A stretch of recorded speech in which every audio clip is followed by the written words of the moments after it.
कर्मों की का जो पैटर्न बनता है वो क्यों बनता है, कैसे बार बार सेम तरह के रिश्ते आपके जीवन में आते हैं। सबसे पहले तो ये पता होना चाहिए कि आपके जीवन में आने वाला लगभग हर रिश्ता और लगभग मोटे तौर पर आने वाली लगभग सभी घटनाएं जो है ये सब कर्मा के कंट्रोल में होती हैं, कर्मा के पुराने जो हमारे चले होते हैं। वरना एक पर्टिकुलर टाइप की घटना आपके जीवन में बार बार क्यों घटती है, आप ही के साथ ऐसा क्यों होता है। राइट, पीछे कोई ना कोई तो सुपर कंप्यूटर होगा परमात्मा का जो ये सारा खेल कर रहा होगा। क्यों आप ही के साथ ऐसा, एक सर्टन व्यक्ति के साथ एक सर्टन घटना घटती है, लाखों में से कोई और कोई एक आध विरला होता है, हम कहते हैं इसी के साथ क्यों। Right? होता है ना, कितनी अजीब अजीब सी चीजें होती है, कई बार दुखद भी और सुखद भी। इसी के साथ क्यों, मेरे ही साथ क्यों। और जब अपने साथ होती है तो सबसे ज्यादा पेनफुल लगता है, अपनों के साथ या अपने खुद के साथ होती है तो पेनफुल होता है ये। कुछ बीमारियां, कुछ एक्सीडेंट, कुछ घटनाएं इतनी यूनिक होती है, इतनी खास होती है कि आप इनकार नहीं कर सकते कि भाई कुछ तो होगा। सवाल तो पैदा होता ही है ना, वाई मी। वाई मी, अच्छी चीजों के लिए भी और बुरी चीजों के लिए भी वाई मी। तो ये वाई मी वाला का आंसर आज हम यहाँ पर देने का प्रयास करेंगे। कर्मों का जो पैटर्न होता है वो कैसा, एक खास तरह के व्यक्ति आपके जीवन में क्यों आते हैं, क्यों एक खास तरह के नैनक्श आपको पसंद आते हैं, ऐसे ही चेहरा, ऐसी ही आंखें, ऐसी ही नाक, ऐसा ही मुंह आपको पसंद आता है। फॉर एग्जाम्पल जैसे हम एक सामान्य, इंडिया में हम एक सामान्य चेहरे के साथ आते हैं। अब चाइनीज या जापानीज या इनको थोड़ा सा देख लो, इनका चेहरा डिफरेंट टाइप का है। अफ्रीकन है, इनका चेहरा डिफरेंट टाइप का है। ऐसे ही लोग क्यों आ रहे हैं, क्यों, क्या हमारा कुछ लेन देन है इनके साथ, क्या आपका चेहरा ऐसा ही क्यों है। और आपको एक खास तरह का चेहरा अच्छा लगता है और एक खास तरह का चेहरा बाई बर्थ बुरा लगता है, ऐसे भी बहुत लोग हैं। चेहरे भी, पैटर्न भी, एक खास टाइप, एक खास चीज से बड़ी चिढ़ होती है लोगों को। खान पान की चीजों से चिढ़ होती है। कुछ चीजें ऐसी मतलब कि देखते ही मतलब दिल नहीं करता कि खा लेने, बिल्कुल भी नहीं, चिढ़ मचती है। और कुछ ऐसी चीजें हैं जो आपको बाई बर्थ पसंद होती हैं, मुझे तो खाना ही है ये। क्यों ये नहीं पता, पैटर्न है। एक खास तरह की बीमारी बार बार लग रही है, क्यों लग रही है। तो मैं कुछ बातों को क्लियर करूंगा, क्यों कुछ चीजें रिपीटेडली आती हैं, पुराने जन्मों के रिश्ते कैसे आपको इस जीवन में ढूंढ लेते हैं और बार बार आपके जीवन में आते हैं। तो खाने पीने की वस्तु, कोई जगह से आपको बहुत ज्यादा लगाव होता है, किसी पर्टिकुलर जगह से आपको बहुत ज्यादा लगाव होता है, तो क्यों होता है, क्यों आपको वैसा ही मतलब ऐसा, यही जगह इतनी पसंद है दिल से, बार बार जाना पसंद है उस जगह से, शहर से। और किसी जगह से नफरत भी होती है, नाम सुन के डर जाते हो आप। कुछ लोग आपके जीवन में अनजाने में आते हैं और आपकी जिंदगी का हिस्सा बन जाते हैं। कभी उससे जान पहचान ही नहीं थी कुछ समय पहले तक, लेकिन फिर वो आए, वो आपकी जिंदगी का हिस्सा बन गए। और कुछ लोग जीवन से ऐसे चले जाते हैं, कभी अपने थे और ऐसे निकल जाते हैं कि आप उनको ढूंढते रह जाते हो, फिर कभी मिलते नहीं। ऐसे भी होते हैं। और आपकी संतान से आपका कार्मिक होता है, मतलब पिछले जन्मों में जो संतान थी वो इस जीवन में क्या है, क्या संतान बनेगी कि नहीं बनेगी, और इस जीवन में जो संतान है आगे क्या होगा। या पति पत्नी के बीच में जो रिश्ता होता है, ये भी, इसके बारे में भी अनेक तरह से, क्या कार्मिक, किस टाइप का कार्मिक होता है, क्यों ऐसा होता है, क्या 7 जन्मों का जो खेल है वो होता है। सच में वैसी सब चीजें ऐसी ही होती हैं जैसे बोली जाती हैं, थोड़ा समझाने के पॉइंट ऑफ व्यू से ना। तो एक खास तरह की घटनाएं भी बार बार घटती है, जैसे किसी व्यक्ति को बार बार उसका मतलब उसके रिश्ते टिकते नहीं है, रिश्ते टिकते नहीं है। पहली बात, जो व्यक्ति मिलता है चीट करने वाला मिलता है ऐसा पैटर्न देखा है आपने आसपास में। हाँ जी, यूट्यूब वाले जो है खास तौर पे यस करके रिप्लाई करेंगे, और बाकी जो है चीट करने वाले लोग मिलते हैं, बार बार चीट करेंगे, बार बार चीट करेंगे, मतलब फिक्स है कि उनका पैटर्न कि वो उनके साथ चीटिंग होनी होनी है। तो मन किसी पर विश्वास ही नहीं कर पाता कि मतलब पता नहीं फिर कोई तमाशा खड़ा हो जाए, ये व्यक्ति आएगा, कितना टिकेगा कितना नहीं टिकेगा, भरोसा नहीं होता, किसी पर भी भरोसा नहीं होता। वो दिल, दिल ऐसा किसी ने मेरा तोड़ा टाइप का ना, वो बर्बादी की तरफ ऐसा मोड़ा, वो जो एक बार बस वो पागलपना चालू होता है तो ये नहीं पता लगता कि वो कब, कब मतलब किस तरफ वो जा रही है चीजें, समझ नहीं आके देता। वो घटनाएं, वो बातें रिपीट क्यों होती हैं। बड़ा मतलब एक सोचने की बात है, बड़ा समझ की बात है। अभी ये ऐसा कुछ तो हो रहा होगा आप ही के साथ, क्यों, कोई घटना, कोई डेथ, इवन मृत्यु भी, कई कई इतनी अजीब मृत्यु होती है लोगों की। कोई व्यक्ति सोच में पड़ जाता है, यार इसी के साथ क्यों, या मेरे ही साथ क्यों, या मेरे ही इस रिश्तेदार के साथ ऐसा क्यों हुआ। मृत्यु का भी एक पैटर्न है अजीब सा। कुछ खेल ऐसे जो बिल्कुल समझ से पार होते हैं। तो कुछ बातों के मैं जवाब यहाँ पर दूंगा, आप अपने खुद के भी कुछ क्वेश्चन हो तो नीचे उसमें डाल सकते हैं, पूछ सकते हैं। जरूर पूछने का प्रयास, यूट्यूब वाले जरा वीडियो को लाइक भी कर दें भाई। एक तो लोगों को समझाने में बड़ा समय लग जाता है, जरा वीडियो को लाइक भी कर दें। सभी लाइक कर दें, इंस्टाग्राम वाले, यूट्यूब वाले वीडियो को लाइक कर दें अच्छे से। राइट। तो ये पैटर्न किस प्रकार से बनता है और क्यों बनता है, इसको हम थोड़ा विस्तार से समझते हैं। पहली बात तो एक बात को याद रखते हैं कि मतलब इसको अच्छे से याद रखते हैं, जो भी कुछ हो रहा है कार्मिक तो है। पहले मैं संतान वाला पार्ट कुछ कवर करता हूं आपको, कुछ पैटर्न समझाने के लिए। फिर पति पत्नी वाला, मतलब चीटिंग होना, एक्सीडेंट होना, खास तरह के व्यक्ति का जीवन में आना या जाना, या खास तरह से चीट करना, वो भी आपका एक पैटर्न है जो बार बार रिपीट होता है जीवन में। बात सामान्य तो नहीं है, आप इतने आसानी से तो नहीं कह सकते। संतान के बारे में मैं एक बात बताता हूँ, फिर कुछ और लोगों के बारे में बताता हूँ, मतलब कैसा होता है संतान जो होती है वो किस टाइप की कार्मिक होती है। तो खास तौर पे अब इसमें चार टाइप की जो संतानें होती है, मैं आपको कुछ बातें पहले बताता हूँ। पहले तो संतान जो है शत्रु है कि मित्र है ना, शत्रु पुत्र, मित्र पुत्र, पुत्री, इस टाइप के होते हैं। न्यूट्रल होते हैं, उनका कुछ पैटर्न होता है। दो तीन बातें समझेंगे तो आपको अच्छा लगेगा समझने में। मतलब मृत्यु जो के में जो जीवन में जो आज जो संतान है होती है, वो किस टाइप की होती है। कुछ लोगों की अपने संतान से बिल्कुल बनती नहीं है, बेटियां या बेटे बिल्कुल नफरत भरी निगाहों से देखते हैं। फिर लोग हमसे सवाल करते हैं कि भाई ऐसा क्यों, मेरे साथ ऐसा क्यों। माता पिता की बच्चों के साथ नहीं बनती, खून के रिश्ते जिन्हें आप छोड़ भी नहीं सकते, लेकिन जीवन नर्क हो जाता है उनके साथ, फिर आपको समझ में नहीं आता कि मेरे साथ क्यों। इसका जन्म डेफिनेटली कुछ ना कुछ इस बात का लेना देना हमारे पास्ट लाइफ से है। अब माने ना माने ये आपकी अपनी श्रद्धा है। तो चार तरह की रिश्ते संतान के साथ बताए गए हैं, ऐसे पति पत्नी के साथ रिश्ते बताए गए। मैं सारे एक्सप्लेन करने की कोशिश करता हूँ। सेवक पुत्र या पुत्री क्या होते हैं। सेवक पुत्र का मतलब ऐसे लोग होते हैं जिनकी संतान अपने माता पिता पर जान छिड़कती है, ऐसे लोग भी होते हैं। श्रवण कुमार की तरह सेवा करना अपने माता पिता की, ऐसे होते हैं, उनको सेवक पुत्र या पुत्री कहा जाता है। तो पिछले जन्मों के कुछ अच्छे कर्मों का फल है जिसके कारण ये संतान मिली है। असल में पिछले कर्म जन्मों में अगर आपने किसी की बहुत सेवा करी है, या किसी को बहुत कर्ज दे दिया लेकिन चुका नहीं पाया व्यक्ति आपका कर्ज, प्रकृति की तरफ से उस व्यक्ति को ड्यूटी दी जाती है कि इस अपना कर्ज चुकाने के लिए इनकी सेवा करो, डू समथिंग फॉर देम। किसी से आप बार बार दान लेते रहे लेकिन चुकाने का समय आया तो आपके पास साधन नहीं थे। तो ऐसे केस में जब जब आपको वो बोझ चुकाया नहीं जाता आपसे, तो वो पुत्र या पुत्री बनकर उनकी सेवा करके जो ऋण चुकाने का कार्य करते हैं। आपने आसपास में जरूर ऐसे लोगों को देखा होगा जो माता पिता की खूब सेवा होती है, उनके इतने संस्कारी बच्चे हैं। और कभी बहुत अच्छे घरों में आकर भी बिल्कुल ऐसे बच्चे पैदा हो जाते हैं जो इस टाइप के, जो बिल्कुल एंटी होते हैं, एंटी पेरेंट बच्चे बोलते हैं उनको। मतलब उनका भी समझ में नहीं आता। तो क्या होता है, एक तो हो गया सेवक पुत्र या सेवक पुत्री, सेवा करने वाले भावपूर्वक। अच्छा, ये बहू भी हो सकती है, मतलब वैसे पुत्र नहीं था लेकिन बहू के रूप में आकर इतनी सेवा करी है कि मतलब आपको लगता है कि, या फिर इवन जो है ना जमाई जिसे कहते हैं, उस रूप में भी देखा है। कभी कभी अनजाने लोग भी, वो आपकी भी अपने पड़ोस में आकर कुछ लोग ऐसे हैं जो आपकी खूब सेवा करते हैं, आपको नहीं समझ में आता इनसे का क्या रिश्ता है।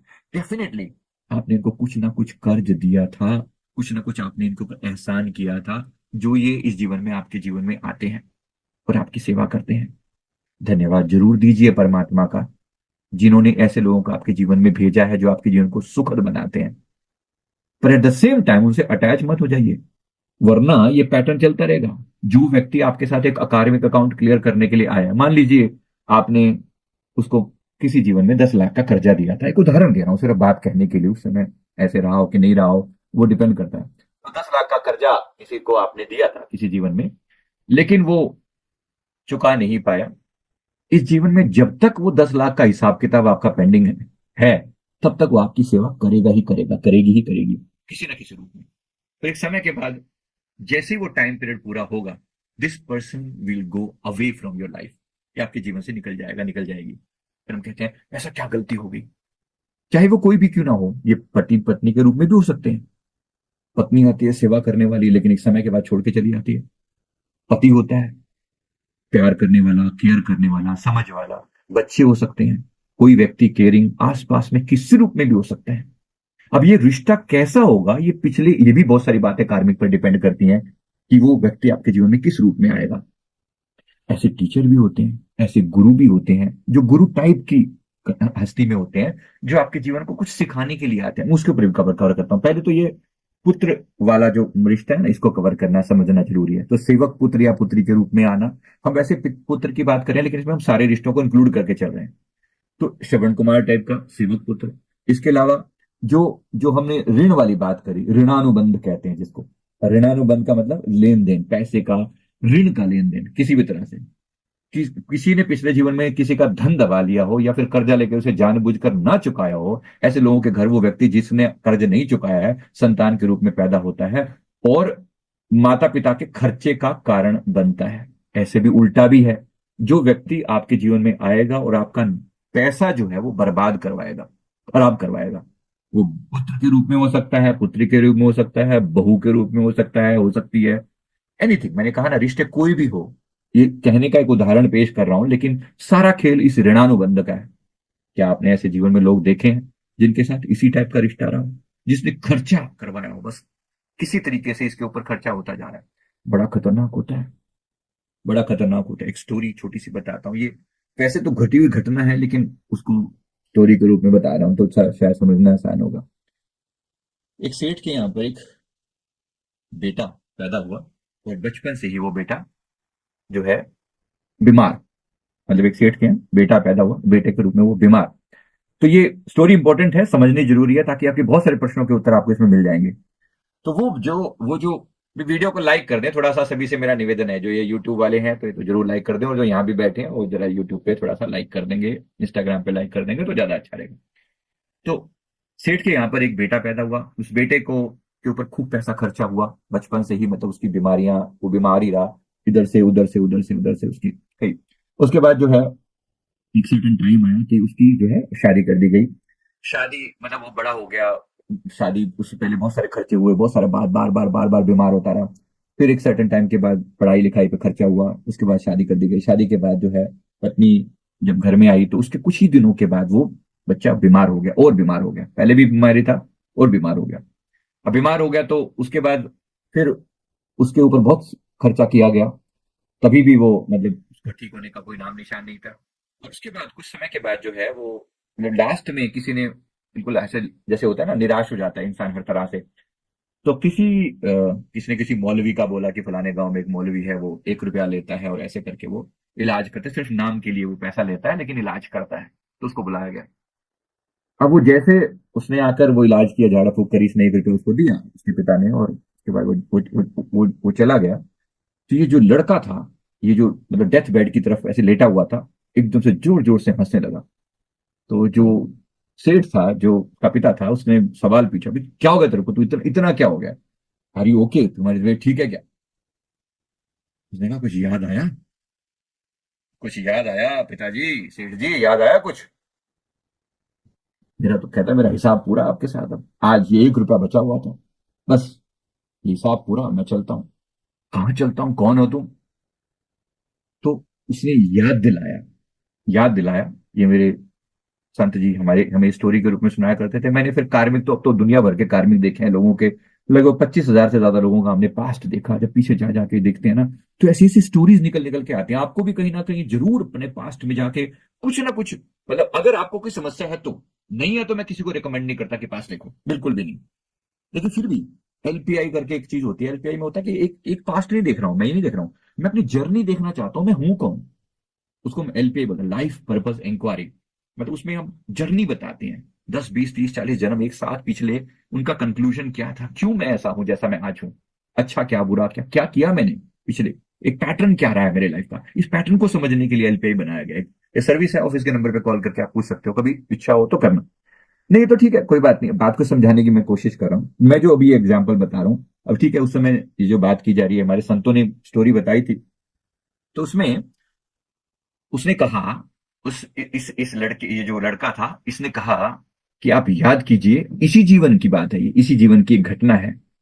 आप बिल्कुल जब यंग एज में होते थे, आप यंग एज में होते थे, और मैं भी उस समय एक फौजी था, मेरा पिछला जन्म एक फौजी का था। मैं उस समय में बॉर्डर पर लड़ने के लिए जा रहा था, कहीं पे युद्ध का वो मौसम ऐसा था, कोई ऐसा युद्ध हुआ तो मैं युद्ध लड़ने के लिए जा रहा था। और मेरे पास जो भी जमा पूंजी थी, पहले कोई बैंक बैंक जैसा सिस्टम बहुत कम होता था, ऐसा नहीं होता था कुछ भी, तो लोग साहूकारों के पास, सेठों के पास अपना पैसा रख दिया करते थे, लेना देना उन्हीं से, वो एक तरीके के बैंक हुआ करते थे। तो उसने कहा कि मैंने अपना जीवन की सारी पूंजी, कुछ 10,000 स्वर्ण मुद्राएं या कुछ, उसने वो भी कहा कि वो सारी पूंजी मैंने आपके पास रखी, क्योंकि मैं बॉर्डर पर जा रहा था, अभी आऊंगा कि नहीं आऊंगा, तो मैं जा रहा था, और मैं मैंने जब पैसा आपके पास जमा करा के रखा और आपने इससे प्रॉमिस लिया, साइन वाइन करवा के सारा जो भी जैसे किया कि भाई समय के बाद ये पैसा आपको जब आओगे तो पैसा तुम्हें लौटा दिया जाएगा, ऐसा करके। उसके बाद मैं जब लौट कर आया, मैं जब युद्ध खत्म हो गया, मैं कई सालों के बाद लौट कर आया और मैंने अपना पैसा मांगा तो आपकी नीयत बिगड़ गई। कौन सा पैसा, कैसा पैसा, याद आया कुछ? उसके पैरों के नीचे से जमीन निकल गई सारी बातें सुन के। अच्छा, ऐसा हुआ? बिल्कुल हुआ था, उसको याद तो था, इसी जीवन की घटना थी ये, कि जब मैं यंग था तो ऐसी घटना हुई थी। तो इसने क्या किया, वो जो फौजी था, इस फौजी को इस फौजी को जब इसने थोड़ा हल्ला वल्ला मचाया कि भाई मेरा पैसा था और ये देखो तुम्हारे फलानी डेट थी, इस डेट पे ये था वो था, हिसाब किताब दिखाया और तुम्हें दिया था ऐसा करके, और तुम इनकार कर दिया तुमने बाद में, फिर उसने क्योंकि वो फौजी था तो कोर्ट वोट में भी डाल दिया उसने ऐसे करके। तो जब हल्ला वल्ला मचने का तो सेठ ने देखा कि सब मामला बिगड़ रहा है और मेरे अगेंस्ट जा रहा है, मुझे इतना पैसा भी देना पड़ेगा और मेरी बेइज्जती भी होगी। तो उसने उसी फौज के एक डॉक्टर के साथ कुछ सांठ गांठ करके उसको कुछ पैसा खिला के उसको बोला कि इसको जहर का इंजेक्शन दे दे, और उसको जहर का इंजेक्शन दे दिया गया और मार दिया गया। कहा मैं वही हूं, अब आपके घर में हिसाब किताब करने के लिए आया हूं, हिसाब किताब करने के लिए ये 1 रुपया बचा हुआ था जो बस अभी अभी आपने दिया है, अब ये अकाउंट क्लियर ना, आई लीव, अब मेरा हिसाब पूरा, मैं जा रहा हूं। सेठ की हालत तो खराब हो चुकी थी, सारी बातें याद आई, जो मेमोरीज रिकॉल होती हैं, जीवन भर एक एक पैसा जो स्पेंड करता जा रहा था इसके ऊपर, वो सारी बातें एकदम रिकॉल होते होते थे। कहाँ कहाँ पैसा खर्च करवाया इसने, आते ही बीमार, यहाँ बीमारी, उस बीमारी में उसको दिया, इसको दिया, उसको दिया, यहाँ दिया, वहां दिया, पता नहीं कैसे कैसे खर्चा करवाया। और लास्ट में जब ये सारी बातें कब कब कवर होगी तो फिर उसने एक बात वो पूछी, कहते कि ये जा तो रहे हो लेकिन एक बात बताओ, ये डॉक्टर कौन है? ये जो तुम्हारी ये जो पत्नी है, ये जो पत्नी है, उसने पूछा कि जो पत्नी है ये सारी जिंदगी अब तुम्हारे बिना विधवा का दुख जिएगी, विधवा होकर दुख जिएगी। तो उसने कहा, उसके पुत्र ने कहा, ये वही डॉक्टर है जिसने जहर का इंजेक्शन मुझे दिया था, जिसके कारण मेरी मृत्यु हुई। बस ये पाप का भागीदार है, इसका एक कृत्य अब इसको सारा जीवन विधवा का जीवन जीने पर मजबूर करेगा। ये ऐसे ही तिल तिल करके जिएगी और मरेगी, और इसका विवाह भी नहीं होगा, ये ऐसे ही जिएगी इसी तरह से। ये वो डॉक्टर उस स्त्री बन के रही, ये सारे खेल है कार्मिक। कोई किसी को किसी रूप में कोई ये माने कि भाई ये नहीं नहीं ऐसे, अरे हम तो विश्वास नहीं करते, तुम आप अपने घर बैठो, अगर आप विश्वास करो कि नहीं करो, कोई हम किसी को जबरदस्ती तो करवा नहीं रहे, आपकी मर्जी है करो कि नहीं करो, बट एक्सप्लेन कौन करेगा? अदरवाइज आपकी स्टोरीज को, आपकी प्रॉब्लम्स को एक्सप्लेन कौन करेगा? जीते रहो फिर उसी बोझ के अंदर जैसे जी रहे हो। तो बात को जरा समझना, गहरी है। एक एक रिश्ता ऐसे ही आपके जीवन में, अच्छा तो अच्छा और बुरा तो बुरा। मैंने कितने लोगों के, मैंने 25,000 से ज्यादा मैं बोल रहा हूँ पास्ट लाइफ देखे हैं, अलग अलग रूपों में देखते हैं, घूम घूम करके वही रिश्ते जिसको सोल फैमिली बोलते हैं। सोल फैमिली बार बार आती है और ये ढूंढती है अपने रिश्तेदारों को। ये रिश्ते जो है बार बार अपने अपने लोगों को सर्च करते हैं, ढूंढ ढूंढ के उन लोगों के साथ कनेक्ट होते हैं। अब जैसे मैंने कहा कि अभी ये जो मित्र पुत्र या शत्रु पुत्र, अब इसी तरह से ऋणानुबंध जिसके साथ लेन देन का रिश्ता है, ये भी जिसके साथ ये पैसे का लेन देन है, एक्सचेंज है, ये आपके अत्यधिक खर्चे का कारण बनता है, जो मैंने अभी अभी आपको एक्सप्लेन किया। ऋणानुबंध, किसी का 1 रुपया भी रखना नहीं चाहिए, छोटी से छोटी चीज भी, छोटी से छोटी चीज का भी मैं हिसाब बता रहा हूँ। आजकल जैसे ये चोरी का, मैंने उस दिन गुरु अपने सदगुरुदेव भगवान जी से पूछा, जैसे किसी का डेटा वेटा लोग चुरा लेते हैं, और क्या फर्क पड़ता है, किसी का और के विचार सुन के अपने विचार बना के ठप्पा लगा के लोगों को, मेरा ज्ञान है, गुरुतु तेरा ज्ञान है, पता नहीं कहाँ कहाँ से सीख सीख के अपना ठप्पा लगा के लोगों को बेच रहे हैं। बी केयरफुल, अगर किसी का ज्ञान यूज किया जाए तो कम से कम इतना तो कर दिया करो। हम कई बार बोलते हैं कि वीडियो को लाइक ही कर दिया करो, और तो आपसे कोई कीमत नहीं मांगते, लोग वो नहीं देते, वो भी लगता सब फ्री है, लूट लो, कुछ फर्क नहीं पड़ता। लेकिन ये सारी सूक्ष्म चोरियां काउंट होती है। क्या बोला मैंने? सूक्ष्म चोरियां, छोटी से छोटी चीज भी काउंट होती है। हर हिसाब किताब कहीं ना कहीं आपके अकाउंट से जाएगा, जब जाएगा तो फिर पहले से तैयार रहना।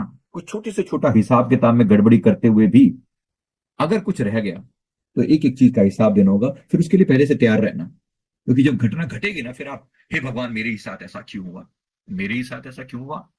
कोई दोषी नहीं है, दोष आपका अपना है, याद रखेंगे। इसीलिए बहुत क्लियरली, बहुत केयरफुली, एक एक चीज के लिए, ऐसे में अनेक चीजों को एक्सप्लेन करने के लिए, ये संतान आपका तब तक खर्चा कराएगी जब तक आपका पूरा ऋण ना उतार दे। तो शत्रु पुत्र का मतलब क्या होगा? ये आपसे पैसे का खर्चा, मतलब जब बनती नहीं है तो संतान जैसे दुश्मन जैसा बिहेव करती है, ऐसा भी होता है। बच्चों ने माँ बाप को मार डाला, बच्चे ने, बेटे ने, बेटी ने, किसी न किसी रूप में उसका मोबाइल छीन लिया। और बच्चे ने देखा ना, अभी अब वो वीडियो बड़ा वायरल सा हुआ था, उसमें बच्चा जो है वो माँ के ऊपर सीधा सीधा प्रहार करता है और उसके सिर पे मार डालता है।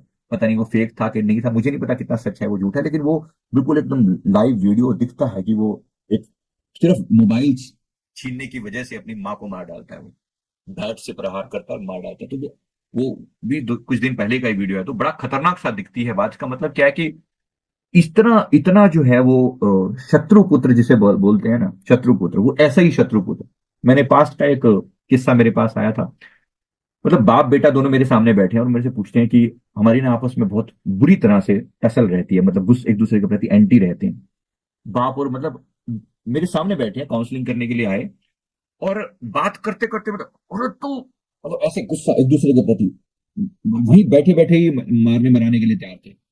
तो फिर मैंने अलग से ले जाकर इनको पूछा, कि जो पिता थे उनको पूछा कि भाई क्या दिक्कत, क्या है आपको, क्या दिक्कत है। तो उसने कहा कि पता नहीं, मेरे को ऐसा दिल करता है कि मैंने इसको पैदा ही क्यों किया, इसकी गर्दन क्यों दबा दी पैदा होते ही। मेरा ऐसा दिल शुरू से करता है, डे वन से।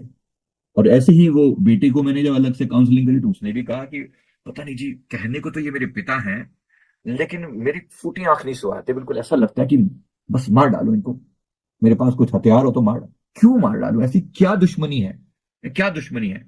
आज हमें लगता है कि भाई एक रिश्ते हैं तो इनके आपस में मतलब कुछ तो गड़बड़ होगी। जब देखा, हिसाब किताब देखा, तो पिछले जीवन में एक घटना जो दिखाई गई हमें पास्ट में, ये जो इनमें से कोई एक जो था, वो एक मिनिस्टर था उस समय में, राजा के यहाँ, जैसे एक मंत्री था, मंत्री मिनिस्ट्री, आज को मिनिस्टर बोलेंगे, तो वो मंत्री था, जो जो कर वसूल करने वाला, टैक्स वसूल करने वाला मंत्री, सर राजा की तरफ से एक था, जो पिता था जैसे समझ लो, और जो पुत्र है वो एक साहूकार था। तो वो टैक्स वसूल करने के लिए आता था, साल में एक बार लगान पहले बोलते थे, तो लगान वसूल करने के लिए आता था, भाई जो भी तुमने फसलें वसलें बेची हैं, जो पैसा है उसका इतने परसेंट या जो भी होता है इतना हमें लगान के रूप में दो। आजकल वही टैक्स होता है वैसा। तो वो दो, ऐसा करके राजा की तरफ से वो था, तो टैक्स वसूल करके ले जाता। तो एक बार कुछ ऐसा हुआ कि सूखा पड़ा वहां पर, कुछ था ही, हुआ ही नहीं। तो वो जो टैक्स वसूल करने वाला था मंत्री, वो आया और उसने कहा कि मुझे तो पैसा चाहिए, मुझे तो अपने राजा को दिखाना है कि मैंने इतना इतना पैसा मैंने वो किया, मैं तो पैसा लेके ही जाऊंगा, तुम्हारे पास हो ना हो मेरे को फर्क नहीं पड़ता। तो उसने उसने जब उनके पास कुछ भी नहीं था, खाने के लाले पड़े हुए थे, और उस समय भी उनसे लूट खसोट के उसने वो सारा पैसा छीन के जो है वो ले गया। जितना उसका टैक्स वैक्स दिखाना पड़ता था वो ऐसा बना के दिखा के ले गया, अपना अपना नंबर बनाने के लिए। ऐसा एक बार नहीं, 3 साल लगातार होता रहा। मतलब वही व्यक्ति वो आता, सूखा पड़ता रहा, पहले होता था ऐसे सालों साल सूखा। अब तो दुनिया भर के इरिगेशन डिपार्टमेंट बन गए हैं, कृषि में सिंचाई विभाग, और अलग अलग तरीकों से नहरों से खेती वेती होने लगी, लेकिन उस समय ये सुविधा नहीं थी। तो उसने आकर 3 साल ऐसे ही टैक्स वसूल, बिल्कुल रोड पर आ गया वो बंदा, मतलब बिल्कुल एकदम सड़क पर आ गया, था ही नहीं उसके पास कुछ तो देने को था ही नहीं। तब उसके मन में जो गुस्सा पैदा हुआ, जो एंगर पैदा हुआ, उसी दुख में वो मर गया। जो ये साहूकार था, जो कहने को साहूकार था, बाद में वो गरीब होता होता सब ले गया वो छीन के, और उसका परिवार के सामने तिल तिल करके वो मर गया। तब उसने कसम खाई थी कि ना, तुझे तिल तिल करके मारूंगा मैं। ये एक लोगों के बीच की दुश्मनी, कि मिनिस्टर तू बना बैठा है और ऐसा वैसा जो भी था। अब ये इतनी भयंकर, अब ये जो है ये, क्योंकि लेना देना, गुस्सा, एंगर, एक तो पैसे का लेन देन और ऊपर से एंगर एक दूसरे के प्रति, अगले जन्म में सांप और नेवला बनकर पैदा हुए ये दोनों। ये कोई सीधा सीधा हिसाब किताब नहीं था ना, प्रकृति का अपना खेल है।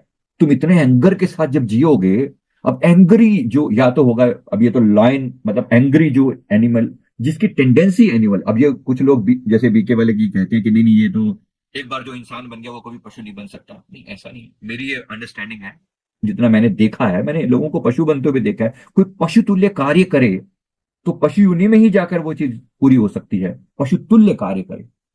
नहीं, तो इसीलिए मैं एक बार क्लैरिफाई कर रहा हूँ, कि हो सकता है मन में बहुत लोगों की बात है कि नहीं, इंसान पशु कैसे बन सकता है ऐसा। तो इसका एग्जांपल मैं बता रहा हूँ, और ये देखी हुई चीज है, क्योंकि मैं पास्ट लाइफ देख रहा हूं तो मैं वहां से बता रहा हूँ। कुछ लोग बोलते हैं कि पशु तुल्य जीवन बीतता है, ऐसा भी होता है। अब जैसे उदाहरण देता हूँ आपको, ये जो कलकत्ता जैसा रेप केस हुआ, कितना बुरा लगता है, याद करने मात्र से जो है ना, अंदर से आग लग जाती है। होता है, आप सबको भी होता होगा कहीं ना कहीं। जब ये घटना ऐसे घटती है, सोचिए, जो व्यक्ति जो इतना बुरा कर रहा है, क्या ये व्यक्ति अगले जन्म में इंसान बनने लायक है? जिसने जघन्य कृत्य किया, क्या वो इंसान बनने लायक है? मेरे ख्याल से तो नहीं। मतलब आप और हम वैसे तो होते कौन है, पर अगर सच में कोई आपसे पूछे क्या इस इंसान बना दोगे, मान लो आप डिसीजन मेकर हो, तो आप बना दोगे? बिल्कुल भी नहीं। इंसान बनने के लिए काम जानवरों वाला काम कि किस तरीके से उसकी उसको मारना है, रेप या हत्या कोई आसान काम नहीं है। मतलब कोई इतना इतना गंदा इतना बुरा लगता है, जो ऐसे लोग और भी लोग ऐसा करते हैं, क्या आप उन्हें माफ कर दोगे? आप उनको कितनी कितने बुरा मन के जो भाव होते हैं, तो प्रकृति जो है ऐसे ही जैसे हम सोचते हैं, प्रकृति भी कहीं ना कहीं वैसा सोचती है। मैं सिर्फ आपको एक उदाहरण बताने के लिए कि इंसान जब पशु तुल्य कार्य करे तो उसे पशु भी बनाया जा सकता है। पशु भी बनाया जा सकता है, इसमें कोई संशय नहीं है। तो इन दोनों का जो जन्म हुआ, सांप और नेवले के रूप में जन्म हुआ, फिर ये रिवर्स होता गया, ये ना इसको माफ करे ना इसको माफ करे। ये छोड़ूंगा नहीं, अब ये इसके ऊपर जब वो करेगा, इसने इसके ऊपर जुल्म किया, तो ये इसको रिवर्ट करेगा, जब ये रिवर्ट करेगा, जब उसको उसी तरह से मारेगा, तो ये छोड़ देगा बस उसको, मैं तुझे छोड़ूंगा नहीं, मैं तेरा हिसाब करूंगा। तो ये उसको मारता है, फिर ये इसको मारता है, फिर के और जन्म भी हुए बीच में, अलग अलग जन्म हुए, लेकिन सब जन्मों में ये एक दूसरे के एंटी, पिछले 7-8 जन्मों से ये खेल चले आ रहा है। ये उसको मार रहा है, ये इसको मार रहा है, जिसको मौका मिलता है ये उसको उसको मारता है। अब ये जीवन में इस समय पिता पुत्र बन के आए हैं, पीछे कुछ शुभ कर्म भी कहीं ना कहीं इन्होंने किए होंगे छोटे मोटे, जो इस जीवन में इनको कोई गुरु भी इनके बचपन से कोई मिले हुए थे, तो उन गुरु ने कुछ दिशा दी, तो कुछ थोड़ा बहुत इनके अंदर चेंज था, यानी पिछले जन्मों के कंपैरेटिवली कुछ चेंज था। अब मेरे पास आए, अब मेरे पास आएंगे तो मैं इनको क्या सलाह दूंगा? जाहिर सी बात है, मैं इनको पहली चीज ये बोलूंगा कि भाई जो मर्जी हो, तुम इस साइकिल को तोड़ो। ये जो कर्मों का जो पैटर्न है, ये एक दूसरे के प्रति जो तुम मारा मारी वाला जो खेल खेल रहे हो, इस पैटर्न को नहीं तोड़ोगे तो बार बार ये खेल पता नहीं कितने जन्मों तक चलेगा। क्योंकि सारा बॉलीवुड हमें सिर्फ बदला सिखाता है ना। सिखाने वाला आजकल तो टीचर बॉलीवुड ही वाला भी बने बैठे हैं, और क्या मूवी से लोग सीखते हैं, यूट्यूब से मूवी से। और कौन सीख रहा है, कौन किताबें पढ़ रहा है आजकल? कितने लोग पढ़ते हैं?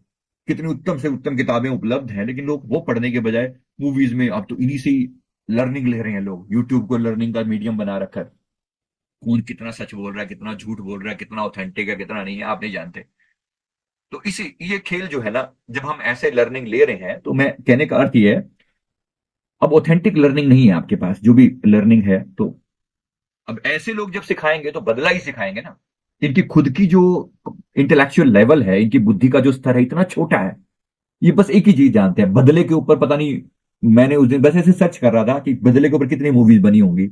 मोर देन 8,000 मूवीज बदले के ऊपर बेस्ड हैं। 8,000, ये मैंने मिनिमम से मिनिमम बता रहा हूं, वरना जिनके नाम उससे रिलेटेड है, वरना पता नहीं किस किस नाम में, मतलब अदले का बदला, इसका बदला, ऐसा बदला, वैसा बदला, उसने ऐसा किया तो उसने वैसा कर दिया, उसने ये किया तो उसने वो कर दिया, ऐसा वैसा। ये कभी खत्म ना होने वाला प्रोसेस है। कोई कोई थोड़ा सा भी अवेकंड हो, तो समझदार हो, तो माफी मांगना सिखाए कि मेरे बाप माफी मांग ले, निकल ले यहां से, निकल ले यहां से। नहीं तो फॉर एवर चलता रहेगा ये, फॉर एवर। कोई कोई अंत ही नहीं है इसका, कोई अंत ही नहीं है। माफी देते रहो, माफी माफी देनी नहीं है तो गुस्सा तुम एक बार तुम इसके ऊपर करो, दूसरा बार तो वो तुम पे करेगा, फिर तुम करोगे, फिर वो करेगा। जो जिस पोजीशन में हो, जब जब जो हायर पोजीशन में होगा, वो लोअर को हमेशा सप्रेश करेगा, दबाएगा, दुखी करेगा, परेशान करेगा, मारेगा, और फिर समय आने पर वो उसे बदला लेगा। ये प्रोसेस अंतहीन चलता रहता है। मेरी बात समझ में आ रही है कितना खतरनाक है ये गेम जो है ना? तो थोड़ा सा ध्यान से, तो इसलिए इसलिए मतलब, लेकिन ये आपको कहीं ना कहीं इसके ऊपर जो है, we have to think about कि कैसे भी करके हमें कर्मों के प्रति अवेयरनेस लेकर आनी है, जागना है। इसी को अवेकनिंग बोलते हैं। एक एक व्यक्ति को पता ही नहीं है कर्मों के प्रति। अब जैसे जो पैदा, मान लीजिए एक बंदा अफ्रीका में पैदा हुआ है, उसको बस थोड़े बहुत अपने वो किसी हबशी जनजातियों में पैदा हुए हैं ऐसी उसमें, तो आपको क्या लगता है उसकी इंटेलेक्चुअल लेवल हमारे जैसा होगा क्या? नहीं। उसका एक ही काम है, किसी तरीके से सरवाइव करना है। अभी मैंने उस दिन बताया, आपने हमारा किसी प्रोजेक्ट चलता है अफ्रीका में, तो वहां पर पीने के पानी के लिए लोग दूसरे दूसरे को मर्डर करने के लिए तैयार हैं। जस्ट फॉर ड्रिंकिंग वाटर लोग एक दूसरे को मार डालने के लिए तैयार हैं। एक ड्रिंकिंग वाटर के लिए मार डालने के लिए तैयार हैं। तो आप सोच के देखिए, मतलब जब इतनी उनकी लेवल लो है, फिर खान पान के लिए वो क्या नहीं कर सकते? इतना जो लेवल लो है, तो समझाने का अर्थ यह है, अवेकनिंग का एक लेवल है, जितना हो सके अवेकनिंग की तरफ जाने का प्रयास करें। आप खुद भी अवेकन हो और दूसरों को भी अवेकनिंग करने का प्रयास करें। राइट।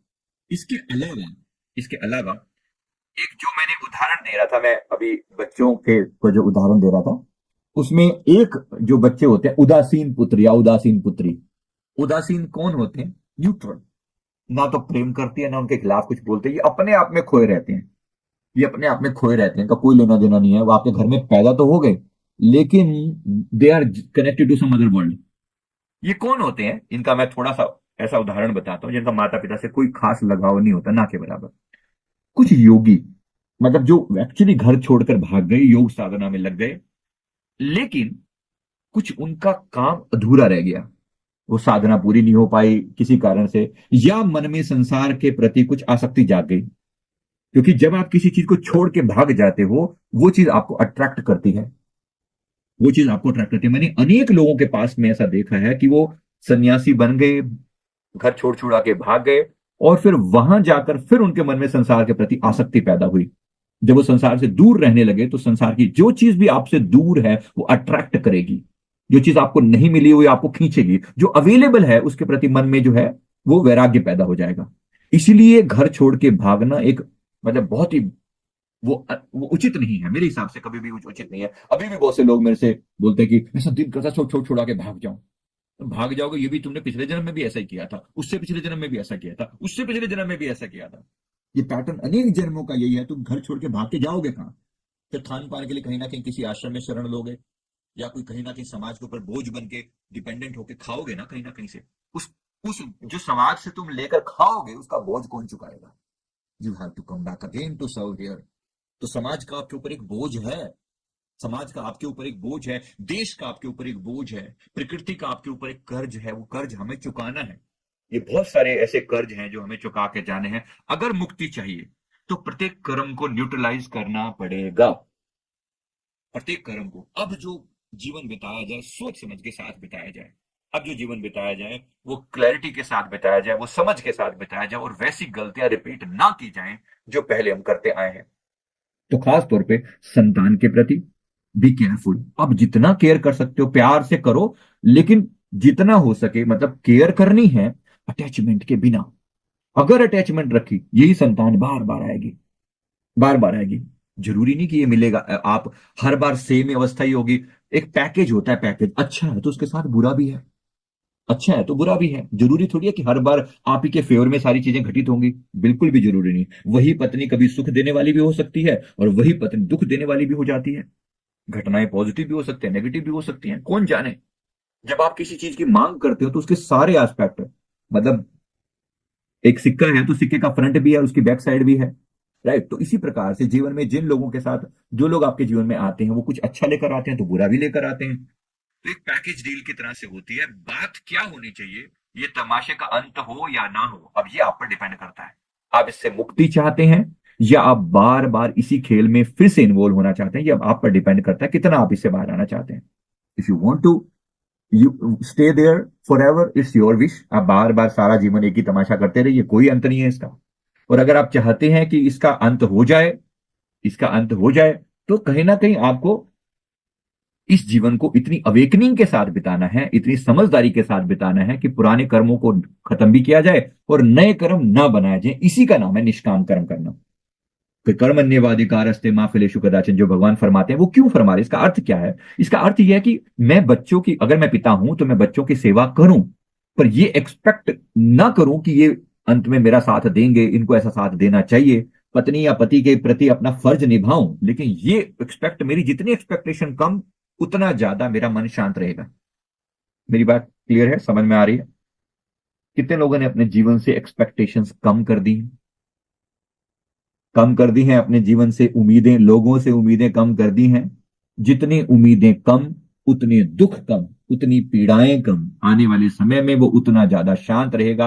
अभी भी वो शांत रहेगा, वो सुखी हो जाएगा, राइट। और गुरु की शरण में जाना, बार बार फिर कह रहा हूं, आने वाला समय बहुत खराब दिख रहा है। उस खराब समय में एक गुरु तत्व है जो संभाल लेते हैं। धन्य है गुरु के चरणों में आकर हम बार बार सुधर जाते हैं। कोई तो चाहिए जो हमें कहने वाला हो, कोई तो चाहिए जो हमें झगड़े निपटाने वाला हो, कोई तो चाहिए जो हमें हमें सही राह पर ले जाने वाला हो। ऐसे लोग भी होते हैं आपके जीवन में, कुछ ऐसे लोग भी आते हैं। दो चार बातें मैं और भी बता दूं जरा इससे जुड़ी हुई, ताकि आपको और अच्छा लगे कि कार्मिक कुछ ऐसे सिम्टम है जो आपके जीवन में कॉस्मिक कार्मिक होते हैं, जो ऐसे लोग भी आते हैं आपके जीवन में। तो मैं एक बार संतान वाली बात को पहले क्लियर कर दूं, फिर इसको। तो ये जो मैंने अभी उदाहरण दिया आपको संतान वाला, तो संतान में मैंने आपको मतलब सब तरह के तीन तीन तरह के टाइप, चार टाइप के बताए उसमें, ऋणानुबंध वाले, लेने वाले पुत्र या पुत्री, देने वाले पुत्र या पुत्री, और न्यूट्रल वाले। चार टाइप हो गए ना, लेने वाला, देने वाला, और न्यूट्रल, और ये ऋणानुबंध वाला। तो ये सब हिसाब किताब ये संतान के साथ। इसके अलावा कुछ लोग आपके जीवन में और भी आते हैं जो जो जिनके साथ आपका खास कॉस्मिक कनेक्शन होता है। इसमें अलग अलग टाइप के लोग होते हैं। तो एक तो ऐसे लोग भी आपके जीवन में आते हैं जो आपको आपके मकसद से जोड़ने के लिए आते हैं, आपको याद दिलाने के लिए आते हैं कि तुम्हें अपने जीवन में करना क्या है।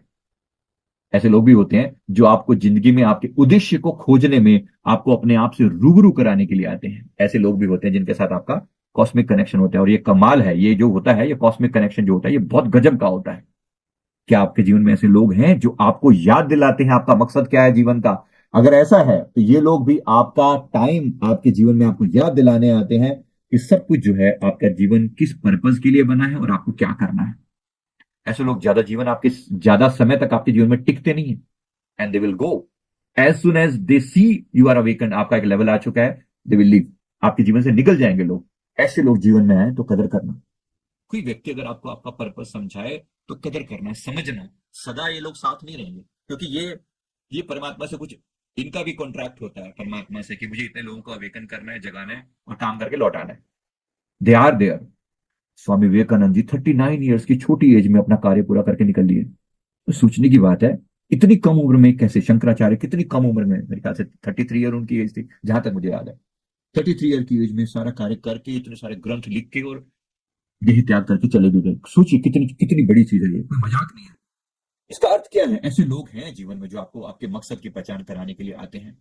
ये बिल्कुल आपके जीवन में, आप जब ये आएंगे तो आपके जीवन में आपकी आत्मा का हिस्सा बन जाते हैं। आपको लगने लगता है कि ये आपके अपने हैं, ये आपका अपना केयर, आपके लिए केयरिंग है बहुत, और आपको सही रास्ते पर लगाकर ले, सदा आपके साथ नहीं रहेंगे, अपना काम करके निकलेंगे। दूसरा, चेंज लाने वाले लोग। चेंज लाने वाला, जो आपके जीवन में कुछ कमियां दूर करेंगे, जो आपको आपका सबसे बेस्ट वर्जन बनने के लिए प्रेरित करेंगे। लोग ये आपको जज नहीं करते, ये आपको बदलने के लिए मजबूर भी नहीं करते, लेकिन डेफिनेटली आपको ये मोटिवेट करते हैं और आपको आपके रास्ते पर लाने का प्रयास करते हैं। कदर करना ऐसे लोगों की, अगर ऐसे लोग कभी मिले तो कदर करना, वरना ये लोग भी ज्यादा समय तक टिकते नहीं है। दे आर एजेंट्स, परमात्मा के समझो कि वो एजेंट है, वो अपना कार्य पूरा करने के लिए आते हैं, कार्य पूरा करके निकल लेंगे। अच्छे बुरे लोग तो, ये तो कार्मिक जो ऋणानुबंध वाले लोग हैं, ये वो नहीं है, याद रखना। ये परमात्मा से आपकी जो डिमांड होती है, इच्छा होती है, प्रार्थना होती है कि ये परमात्मा मेरे जीवन में ऐसे लोगों को भेजना जो मुझे मेरा लक्ष्य याद दिलाएं। तो ऐसे लोगों को निर्धारित किया गया होता है और ये अपना कार्य पूरा करने के लिए धरती पर आते हैं और आपको मिलाए जाते हैं। जब जब ऐसा हो तो कदर करना, तरीके से डील करने का वो सीखना। अगर आप कदर करोगे तो चीजें जीवन में रहेंगी, और नहीं तो ये आपको दे विल गो। इसी तरह से ऐसे लोग भी हैं जो दुख पहुंचाने आएंगे। मतलब ये आपको चेंज लाने वाले लोगों की मैं बात कर रहा हूं, जो आपके जीवन में, जरूरी नहीं कि मोटिवेशन, ये दुख पहुंचाकर भी आपके जीवन को बदल के दिखाएंगे। They will be very powerful. जो आपको बहुत दर्द देने वाले लोग होंगे, लेकिन ये आपको सिखा कर जाएंगे बहुत बुरी तरह से। किसी ना किसी व्यक्ति ने जो आपको बहुत पीड़ा, बहुत दर्द दिया, ये भी किसी कारण से हो रहा होगा, मतलब किसी, इसके लिए ये आपके जीवन में दुख और दर्द से बाहर आने का नजरिया आपको सिखाए के जाएंगे। ऐसे लोग भी जीवन में होते हैं, दर्द देकर सिखाएंगे ये। मिले हैं ऐसे लोग, सबको मिले होंगे, कूट कूट के मिले होंगे, अच्छे से मिले होंगे। हाँ जी, मिले हैं ऐसे लोग जिन्होंने आपको दर्द दे देकर सिखाया है, बार बार बार बार बार बार वो पेनफुल जर्नी के द्वारा सिखाते हैं। पर याद रखना, पर्पस लर्निंग ही होना चाहिए, नई दुश्मनी मत पाल लेना। मेरी बात क्लियर है? पर्पस लर्निंग ही होना चाहिए, नई दुश्मनी मत पाल लेना। मतलब अगर ये कि नहीं नहीं इसने मेरे साथ ऐसा किया, मैं उसके साथ वैसा करूंगा या करूंगी, फिर आप फंस गए। फिर आगे से फिर ये तमाशा न जाने कब तक चलेगा। जो मैंने आपको पहले बताया, ये उसी प्रकार से ये आगे की कहानी ऐसी चलती चली जाएगी। Be careful, be careful. जब जब आपने ऐसी कोई हरकत, ऐसे लोग आपके जीवन में आए, तो इनके साथ न्यूट्रल रहने का प्रयास करें। आसान नहीं है, ये नहीं कह रहा हूं कि इजी वे है कि आप उनके साथ बिल्कुल एकदम उनके आगे झुक जाएं। इसका मतलब ये नहीं है कोई आपको दर्द दिए जा रहा है तो आप सहे जाओ, मैं ये बिल्कुल नहीं कह रहा हूं। दर्द दे रहा है, आप उसको तरीके से समझा सकते हैं, उसको उसको अगर कभी अपनी बात को कहना जरूर चाहिए कि भाई ये गलत है, गलत का विरोध अवश्य करना चाहिए। पर ये जानना भी चाहिए कि व्यक्ति दर्द तब तक देगा जब तक उसका आपके साथ अकाउंट पेंडिंग है। या तो अकाउंट होगा आपके साथ, या फिर वो आपको सिखाने के लिए आया है खास तरह से। क्योंकि कुछ ऐसा दर्द भी होते हैं, कुछ ऐसी तकलीफें भी होती है जो मैंने कार्मिक चेक की है। कुछ ऐसी चीजें भी हैं जो आपने किसी के प्रति बुरा किया था, लेकिन वो चीजें अब आपके जीवन में डायरेक्टली नहीं दी जा सकती। उदाहरण के लिए, मैंने किसी व्यक्ति का पास देखा जो इस जीवन में बहुत सफरिंग, बहुत शारीरिक पीड़ाओं से गुजर रहा था। बहुत शारीरिक और मानसिक पीड़ाओं से वो गुजर रहा था। तो पता लगा कि उसका वो पिछले जीवन में एक शिकारी था। एक शिकारी था। अब शिकारी होकर उसने पशु पक्षियों को बहुत मारा। पशु पक्षियों को बहुत मारा। शिकारी था, गुलेल से लेके ठा ठा ठा ऐसे मारता था किसी को। अब कोई पशु या पक्षी जो है वो पक्षियों को ज्यादा होता था, मतलब पशु तो खैर गुलेल से नहीं, लेकिन बड़े बड़े जो छोटे मोटे पशु हो सकते हैं या फिर पक्षी जो है ना, उनको गुलेल से ऐसे बड़े मारता था। तो मार के अब किसी को वो लगा तो पूरा मर गया वो, या फिर मरा, अधमरा होकर पड़ा रहा, कई दिन तक तड़पता रहा और फिर मरा। तो ऐसे केस में अब वो सारे के सारे हिसाब किताब इस जीवन में उसके साथ आकर उसको अलग अलग तरह की पीड़ाओं के रूप में आती हैं, शारीरिक और मानसिक तकलीफों के रूप में वो सारी पीड़ाएं दी जा रही हैं। अब ये किसी को दोषी नहीं है, वैसे तो पशु पक्षियों के साथ उनका कार्मिक है, लेकिन वो कार्मिक एक व्यक्ति के द्वारा उसे दिया जा रहा है। उस व्यक्ति के द्वारा दिया जा रहा है उसको सिखाने के लिए, लर्निंग देने के लिए, ताकि उसकी लर्निंग सही ढंग से क्लियर हो जाए। क्योंकि पशु पक्षी उसको सिखाने तो नहीं आएंगे, सिर्फ दर्द देंगे। ऐसा ऐसा हो सकता है। तो ये जो मैंने देखा, आपको अलग अलग पैटर्न बता रहा हूं कि किस तरीके से ये दर्द दिए जाते हैं, किस तरीके से ये तकलीफें दी जाती हैं। Be careful, be careful. कुछ भी यहाँ पे सामान्य नहीं है। कुछ भी यहाँ पर सामान्य नहीं। एक स्त्री का पीछे एक लेडी का पास देखा हमने। उसने वो उसने बताया कि मेरे शरीर में ना, मेरी स्किन जो है वो बुरी ऐसे, स्किन के ऊपर एक बीमारी से ऐसे लगता है, स्किन जो है ना वो धब्बे धब्बे से हैं पूरी स्किन के ऊपर। वो वर्टिगो की प्रॉब्लम, शायद उसको क्या बोलते हैं, ऐसा कुछ। तो स्किन पर धब्बे भी हैं और स्किन ऐसे दर्द करती है बाहर पूरे, कोई ना कोई बीमारी, कोई ना कोई जो है चकते से पड़े रहते हैं शरीर के ऊपर ऐसा। तो इसका पास जब हमने देखा, मतलब इसका जब कार्मिक चेक करते हैं ना, पूरी कहानी सामने आती है कि भाई आज आपको दिख तो रहा है कि व्यक्ति दर्द में है, तकलीफ में है, लेकिन कुछ तो गड़बड़ करी होगी। तो ये पिछले जीवन में ये स्त्री जो बहुत सुंदर थी और अपनी सुंदरता के कारण किसी को अपने सामने स्टैंड नहीं करने देती थी। मतलब ये फेमस थी, एक अच्छे लेवल पर थी। अपनी सुंदरता की वजह से कोई मेरे सामने, मेरे अलावा किसी और की चर्चा ही ना हो। कोई व्यक्ति, कोई और स्त्री, कोई और व्यक्ति जो उससे थोड़ा सुंदर या उससे थोड़ा बेटर होने का प्रयास करता है, या उसके सामने स्टैंड करने होने का प्रयास करता है, या उसको कुछ कह देता, जो व्यक्ति उसके सम्मान के खिलाफ जाता उसको मिटा देती थी। मिटा देती थी, उसको नीचा दिखा देती थी, उसको मजाक उड़वा देती थी, उसका पब्लिक इंसल्ट करवा देती थी, उसका धन छीन लेती थी, उसके खिलाफ प्लॉट करती थी, षड्यंत्र करती थी। जो जीवन में कर सकती थी, इसने वो सारे नौटंकी करी है। याद रखना कि मैं किसी अनजान लोगों की बात नहीं कर रहा हूं। अपने ऊपर लेकर चलना सारे उदाहरण। जब आपको लगता है कि लोग मेरे खिलाफ षड्यंत्र क्यों रच रहे हैं, आपने भी ऐसे ही षड्यंत्र रचे होंगे। आपने भी ऐसे ही षड्यंत्र रचे होंगे। सभी लोग मेरे प्रति मेरी दुश्मनी का व्यवहार क्यों करते हैं, न जाने आपने किस किस के प्रति दुश्मनी पाली होगी। Who knows, who knows. आज आप कह रहे हो जो चीजें जब वो अपने रिजल्ट देने पे आती है हमें बुरा लगता है, लेकिन जब हिसाब किताब, जब कुदरत हिसाब कर रही होती है, तो जरा मैं सिर्फ याद दिलाने के लिए बोल रहा हूं कि कितना कितना। राइट। देखो, कहने वाले बड़े बैठे हैं, मैं नहीं छोड़ूंगा। जिन्होंने मुझे दर्द दिया है मैं उनसे बदला लेकर रहूंगा, चाहे मुझे पृथ्वी पर बार बार जन्म क्यों ना लेना पड़े। यूट्यूब पे किसी के कमेंट आ रहे हैं, जरा मैं बता रहा हूं। देयर आर पीपल जो आज भी उसी आग में बैठे हुए हैं कि मैं बदला लेकर रहूंगा। खून का बदला खून, ऐसे है ना। तो देखा आपने, और इस सारा बॉलीवुड आपको यही प्रेरणा देगा, यही मोटिवेट करेगा, बस उसने तुम्हारे साथ ऐसा किया, तुम भी चुन चुन के बदला लेना। अरे गधे, कुछ तो समझ ले। आज तू बदला लेगा, वो छोड़ देगा? वो तेरा चाचा लगता है? वो तेरा चाचा लगता है? वो छोड़ देगा? आज तू उसके साथ बदला लेगा, कल वो तेरे से बदला लेगा, परसों फिर तू उसके साथ बदला लेगा, चौथे फिर वो तेरे से बदला लेगा। न जाने कितने जन्म ऐसे ही बीत जाएंगे। पुनरपि जननम पुनरपि मरणम पुनरपि जननी जठरे शयनम, शंकराचार्य जी कहते हैं। कब तक ऐसे ही नटंकी करता रहेगा? कि एक माफी समझ ले, एक माफी। अपने हार्ट को थोड़ा बड़ा करना, अपने हृदय चक्र को खोल और माफ कर दे अभी के लिए। थोड़ी सी टेंडेंसी निकाल ले ऐसी, नहीं तो कोई अंत ही नहीं है। एक चंडीगढ़ की एनजीओ है जिसके साथ हम लोग एसोसिएटेड हैं। मैं वहां पर एज ए काउंसलर कई बार काउंसलिंग करता हूं। और वो रेप विक्टिम करके गर्ल्स की रिहैबिलिटेशन पर काम करते हैं। मैं जब उन लड़कियों से बात कर, आप सोच सकते हो कितनी अवस्था खराब होती होगी, कितना दर्द उन्होंने सहा होगा। रेप विक्टिम जो लड़कियां हैं, मैं सिर्फ आपको याद दिला रहा हूं। जो लोग बदले अदले की बात करते हैं ना, सिर्फ याद दिला रहा हूं, सिर्फ याद दिला रहा हूं। ये कोई आसान कार्य नहीं है। इसको समझ पाना, इस ज्ञान को पचा पाना भी किसी अरे गरे के मन में तो ठहरेगा ही नहीं है।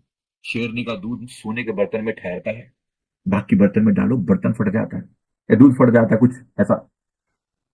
सिर्फ बात को समझाने के लिए, वहां पर मैं जब बात करता हूँ लड़कियों के साथ, ऐसी एंगर से भरी होती हैं वो, ऐसी एंगर से छोड़ूंगी नहीं इसको, इसको मैं मेरे सामने आ जाए तो। मैं जानता हूँ एंगर तुम्हारा उचित है, आज के लिए तुम्हारा उचित है, उनको अपनी बेटियों की तरह, अपनी बच्चियों की तरह, अपनी बहनों की तरह प्यार से समझा समझा के, कई दिन काउंसलिंग चलती है एक व्यक्ति के साथ, तो समझा समझा के बच्चे कोई बात नहीं, अभी के लिए कुछ तो उसको माफ करके आगे बढ़ पाएगी ना अपने जीवन में।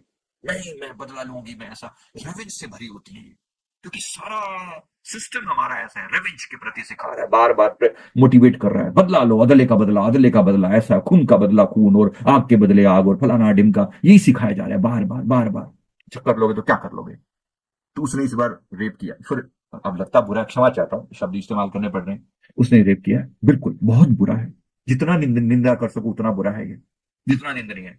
उसको कठोर से कठोर सजा भी मिलनी चाहिए, पर तुम काहे को इस चक्कर में पड़ रहे हो? अगर तुमने रिवेंज वाले मोड में पर्सनल लेवल पर रिवेंज दिया, प्रकृति देगी ना सजा, कुछ तो परमात्मा पे भी भरोसा है कि नहीं है? प्रकृति देगी सजा, और खूब देगी, जम जम के देगी। ऐसे लोगों को ही कुत्ते का, गधे का, क्रौंच का जन्म दिया जाता है कि तुम सड़ो, तुम सड़ो। और ऐसे लोगों को कुत्ते के रूप में जन्म लेने के बाद भी इनको जघन्य बीमारी हो जाती है, इनके जेनिटल्स पर बीमारियां हो जाती, क्षमा चाहता हूं बोलना पड़ता है, ये वो बीमारियां इनको हो जाती है। जब आप ऐसी सजाएं देखते हो ना, तो ऐसे नहीं हो जाता कुछ भी, ऐसे नहीं, कुछ भी कारण, बिना कारण के कुछ नहीं होता यहाँ पर। तो प्रकृति अपनी सजा दे रही है ना, तुम काहे को इस साइकिल में खुद इंटरफेयर कर रहे हो? प्रकृति का सजा देने का अपना एक विधान है, इसी को कर्म का सिद्धांत कहते हैं। इसकी पूरी किताब लिखी है, कभी पढ़ लेना, इसमें कितने ही किस्से मैंने ऐसे जो मैं सुना रहा हूं, बता रहा हूं ना, इसमें पूरी विस्तार से यूट्यूब पर, ये अमेजोन पर अवेलेबल है, यूट्यूब पर तो मैंने बहुत सारी स्टोरीज में से डाली हैं, और एक और इसी टाइप का भी चल रहा है बहुत डिटेल में, पूरे 280-90 पेज हैं इसके अंदर, बहुत विस्तार से डिटेल में लिखी है, इतनी सारी स्टोरी, कम से कम 60-70-80 स्टोरी लिखी है अलग अलग, कि कौन कौन से एक्सपीरियंस हुए हैं, पता तो लगना चाहिए ना। ऑथेंटिकली मैं बोल रहा हूँ कि जो मैं कह रहा हूँ सारी पास्ट लाइफ की दुनिया भर की जो रिसर्च है उसके बेस पे कह रहा हूँ। तो ये, जब जब आप किसी के प्रति रेवेंज वाला ख्याल लेकर आते हो, मैं बेटियों को समझाता हूँ जो उसमें वो होती हैं, कि भाई तुम अपने इस जीवन को भी खराब करोगी, तुम बदला लेने के चक्कर में, मैं जाऊंगी, मैं ऐसा कर दूंगा, मैं, तुम कर तो दोगी, लेकिन तुम्हारा ये जीवन भी खराब होगा। और फिर बदला कैसे लोगी? चलो मार दो उसको, मार डालोगी, मान लो तुम उसे मार भी डालोगी, मार डालोगी, खून कर दोगी, जीवन बर्बाद कर दोगी, ऐसा कर दोगी, वैसा कर दोगी, जैसा कि मूवीज में बहुत कुछ दिखाया जाता है, राइट, होता है ना ऐसा, उसके लिए कि दिया, वो कर दिया, वो कर दिया, अच्छा कर दिया तो क्या, वो सामने वाला चुप होकर बैठ जाएगा क्या? सामने वाला चुपचाप बैठ जाएगा, झेल जाएगा सब कुछ? अच्छा उसने सेम कंसेप्ट, उसने भी कसम खा ली, मैं खून का बदला खून, मैं भी नहीं छोड़ूंगा उसको, तो फिर ये तमाशा क्या होगा? अगली बार फिर वो तुम्हारे ऊपर अटैक करेगा, कौन जाने उसमें से कौन बचेगा और कौन रहेगा, हम नहीं जानते। लेकिन ये खेल कब तक चलेगा, कोई अंत है इसका? बार बार बार बार बार बार पुनरुक्ति, रेपिटेशन रेपिटेशन रेपिटेशन, अंतहीन है ये, अंतहीन है। जरा ध्यान से, इससे अगर मुक्ति चाहिए तो तभी तो सदगुरु की कृपा से ही किसी को बात पल्ले पड़ती है, गुरु कृपा ना हो तो ऐसे ये खेल जन्मों तक चलता रहे, कोई इससे पार हो ही ना पाए। इसीलिए प्यार से समझा रहे हैं, आज तो प्यार मोहब्बत की बात हो रही है, मतलब प्यार से बैठ के समझा रहे हैं। अगर यही जन्म, अगर किसी का एक जन्म कुत्ते या बिल्ली का होगा, कुत्तों को कौन समझाएगा बैठा के? व्हाट डू यू थिंक, क्या होगा सोचिए? क्या उनको समझाया जा सकता है? इम्पॉसिबल। तो सोच के देखिए, आज आपको लगता है ना कि चलो इंसान है तो इंसानों को हम समझा सकते हैं, यही जन्म, अगली अगली जन्म में कोई कुत्ता गधा बन के पैदा हो गया, कोई सुअर बन के पैदा हो गया, जो कि होते ही है ये, जो ऐसे जघन्य कृत्य करने वाले लोग जो है ना, सुअर बन के पैदा हो जाएंगे या ऐसा कुछ उसमें हो जाएंगे, जब ये ऐसे रूप में पैदा होंगे फिर उनमें भी उसको बीमारी भी लग जाएगी। जब ये ऐसे तड़प तड़प के मरेंगे, प्रकृति अपना काम कर रही है ना, तुम इंटरफेयर मत करो, कहीं ना कहीं तुम अपनी तरफ से माफ करके अपना अकाउंट क्लियर करो, और नेचर पर छोड़ दो, नेचर उसको सजा जरूर देगी। इसीलिए हमारे यहाँ पर नरकों का प्रावधान है कि नरक में कड़ी से कड़ी सजा दी जाती है। 56 तरह के नरक बताए गए हैं, ऐसे नरक, वैसे नरक, ऐसे नरक, कुंभी नरक, और फलाने और ढिमके, और उसमें पकौड़े की तरह तला जाता है, और ऐसा। ये डर भी जरूरी है, ये जरूरी है, डर भी दिखाना जरूरी है, क्योंकि अदरवाइज लोग ना बिल्कुल एकदम एकदम निशंक हो जाएंगे, उनके ऊपर अनकंट्रोल हो जाएंगे लोग। जरूरी है, जरूरी है कि ऐसी सजाएं भी होती हैं। तो डरो, डरो थोड़ा, प्रकृति के प्रकोप से डरो। जब खेल खेलेगी ना प्रकृति, तो छोड़ेगी नहीं, तुम रिश्तेदार नहीं लगते उसके। जब हिसाब किताब करता, किसी का चाचा नहीं लगता वो, उस समय वो अपनी वो आंतड़ियों में से निकाल लेता है जब हिसाब किताब करेगा। तो इसीलिए प्रकृति को कर लेने दो ना, तुम काहे पंगा ले रहे हो बिना बात पे? कहीं ना कहीं माफ करने की टेंडेंसी पैदा करो, और इस चक्र से मुक्त हो जाओ, वरना कभी अंत नहीं होगा इसका। आप सब सोच सकते हो कितना खतरनाक है ये चक्र, अनलिमिटलेस है। मैं बस इसको समझाने का पॉइंट ऑफ व्यू कोशिश कर रहा हूं, अगर आपको मेरी बात पल्ले पड़ती है तो। इसलिए इसलिए मैं अभी इसको इसलिए मैं इस बात को यहां पर क्लियर करते हुए समाप्त करने का प्रयास कर रहा हूं कि भाई, कर्म बंधन से बाहर आ जाओ, मुक्त होने का प्रयास करो, मुक्ति मिल जाएगी। अभी तो प्रयास करोगे, इंसान के रूप में समझाना संभव है, मुक्ति भी संभव है। तो 5 चीजें हैं जिससे आप अपने कर्म बंधनों से मुक्त होते हो। 5 चीजें मतलब क्या? कर्म बंधनों से मुक्त होने के लिए 5 टाइप की चीजें हैं जिनसे आप अपने कर्म बंधनों से मुक्त होते हो।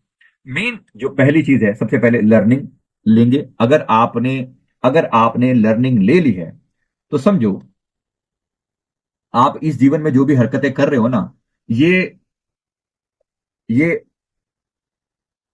जो इस जीवन में आप अपने साथ कर रहे हो ना, ये सारी की सारी चीजें कहीं ना कहीं आप अगले जन्म के लिए बीज बो रहे हो, रजिस्टर कर रहे हो अपने आप को अगले जन्म के लिए। तो अब कम से कम, अब जो लेख लिखो, अब जो बीज बो, वो ऐसे बो, या तो ये जीवन ही आपका मोक्ष की तरफ आपको ले चले, या मैक्सिमम अगला जन्म, एक जन्म बाद आप मोक्ष की यात्रा पर निकल लो, या मैक्सिमम 1 या 2 जन्म, बस इतने में अगर इतनी समझ आ जाए तो भाई मुक्ति हो जाएगी। और ना आए, कहने को तो लोग छोड़ आते हैं, पर मैंने देखा है कि हमने लगता है कि हम फलाना बंदा, उसको स्वर्गवासी हो गया, मुक्त हो गया, उसकी मुक्ति हो गई, उसकी गति हो गई। को ना गति होती, मृत्यु के बाद भी ये आत्माएं ऐसे ही भटकती हैं, कोई अंत नहीं होके देता इनका। इसलिए अब समझ लो, आज तो प्यार से समझा के चीजों को निपटाया जा सकता है। सदगुरु में इतना सामर्थ्य होता है, हमारे श्री परमहंस गुरु महाराज जी में इतना सामर्थ्य है कि कर्म बंधन को छुटकारा दिलाने की संपूर्ण पावर लेकर आते हैं गुरुदेव की। इसीलिए मैं बार बार सदगुरु को सजदा करूं, घड़ी घड़ी 100 100 बार मैं बार बार नमस्कार करता हूं, क्योंकि कर्मों को काटने की जो क्षमता है ना, सदगुरु के पास है। गुरुदेव ऐसे, मैंने कितनी ही लोगों को देखा है, जब जब वो ओम श्री परमहंसाय नमः का जाप करते हैं ना, गुरुदेव ऐसे ऐसे लाइन मारते हैं उनके ऊपर, ऐसे खट करके लाइन मारते हैं। मैं पूछता हूँ, गुरुदेव क्या क्या लीला हो रही है ये? ऐसे दिखाते हैं उनको, ऐसे क्रॉस मार देते हैं उनके ऊपर, कितने ही कर्मों को ऐसे क्रॉस करके खत्म कर देते हैं। ये गुरु कृपा है। एक मंत्र ही तो है, मननात् त्रायते इति मंत्र, मन से जो पार ले जाए वो मंत्र, गुरु का दिया हुआ वो शब्द ही तो है जो मुक्ति के द्वार पर ले जाता है। तो धन्यवाद करें ऐसे सदगुरु का, ऐसे गुरु के नाम का जाप करें और अपनी मुक्ति का प्रयास करें, क्योंकि आने वाला समय बहुत कठोर दिख रहा है। 2025 से लेकर आगे जो टाइम है ना, ये अगर थर्ड वर्ल्ड वार की, जिसकी पूरी पूरी संभावना है, अगर इसमें उतर गई और ऐसे ही चारों तरफ डिजास्टर हो गया, 2 4 न्यूक्लियर बॉम्ब संसार में फट गए, सोच के देखो क्या हालत हो जाएगी। एक न्यूक्लियर बॉम्ब का इफेक्ट जो है ना, कई सैकड़ों किलोमीटर तक जा जाकर ऐसे वो लोगों के विध्वंस कर देता है। कई सैकड़ों 100 किलोमीटर तक तो डायरेक्ट इंपैक्ट होता है, उसके बाद कितने सैकड़ों किलोमीटर तक उसकी वेव्स चलती हैं, और बार बार बार बार कितनी तकलीफें, सोच के देखो। भगवान ना करे ऐसा हो जाए, पर ऐसे होने की संभावना दिख रही है। क्या आपको नहीं लगता सब ऐसे बैठे दिवाली के पटाखे फोड़ने के लिए रखे उन्होंने न्यूक्लियर बम? नहीं, बिल्कुल भी नहीं।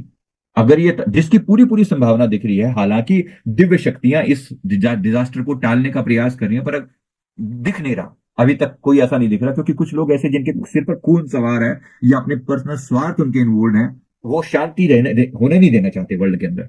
आपको लगता है मैं एग्जाम्पल समझ पा रहे हैं मैं क्या कर रहा हूँ, किन की बात कर रहा हूँ? जो बड़े बड़े कंट्रीज के बड़े बड़े, जो जिनके जो असला बनाते हैं, जो बारूद बनाते हैं, जो बड़े बड़े आर्म्स की फैक्ट्रियां जो लगा रखी हैं उन्होंने, और अरबों खरबों डॉलर जो खर्च करते हैं या बनाते हैं ऐसे हथियारों, किस लिए करते हैं? उनके कारण ही तो ये युद्ध होते रहते हैं। युद्ध होते रहे तो उनके हथियार बिकते रहेंगे, वो फायदा उठाएंगे, अदरवाइज कौन उठा पाएगा?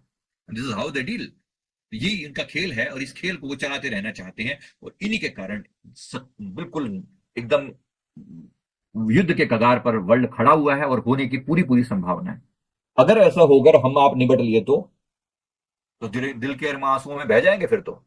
अभी तो पता नहीं क्या क्या सोच रखा है, अभी पता नहीं क्या क्या, आज हम ये कर लेंगे, वो कर लेंगे, पता नहीं कितने बड़े बड़े घर, कितनी बड़ी बड़ी गाड़ियां। सोच के देखो, यूक्रेन में भी लोगों ने ऐसे ही सोचा होगा।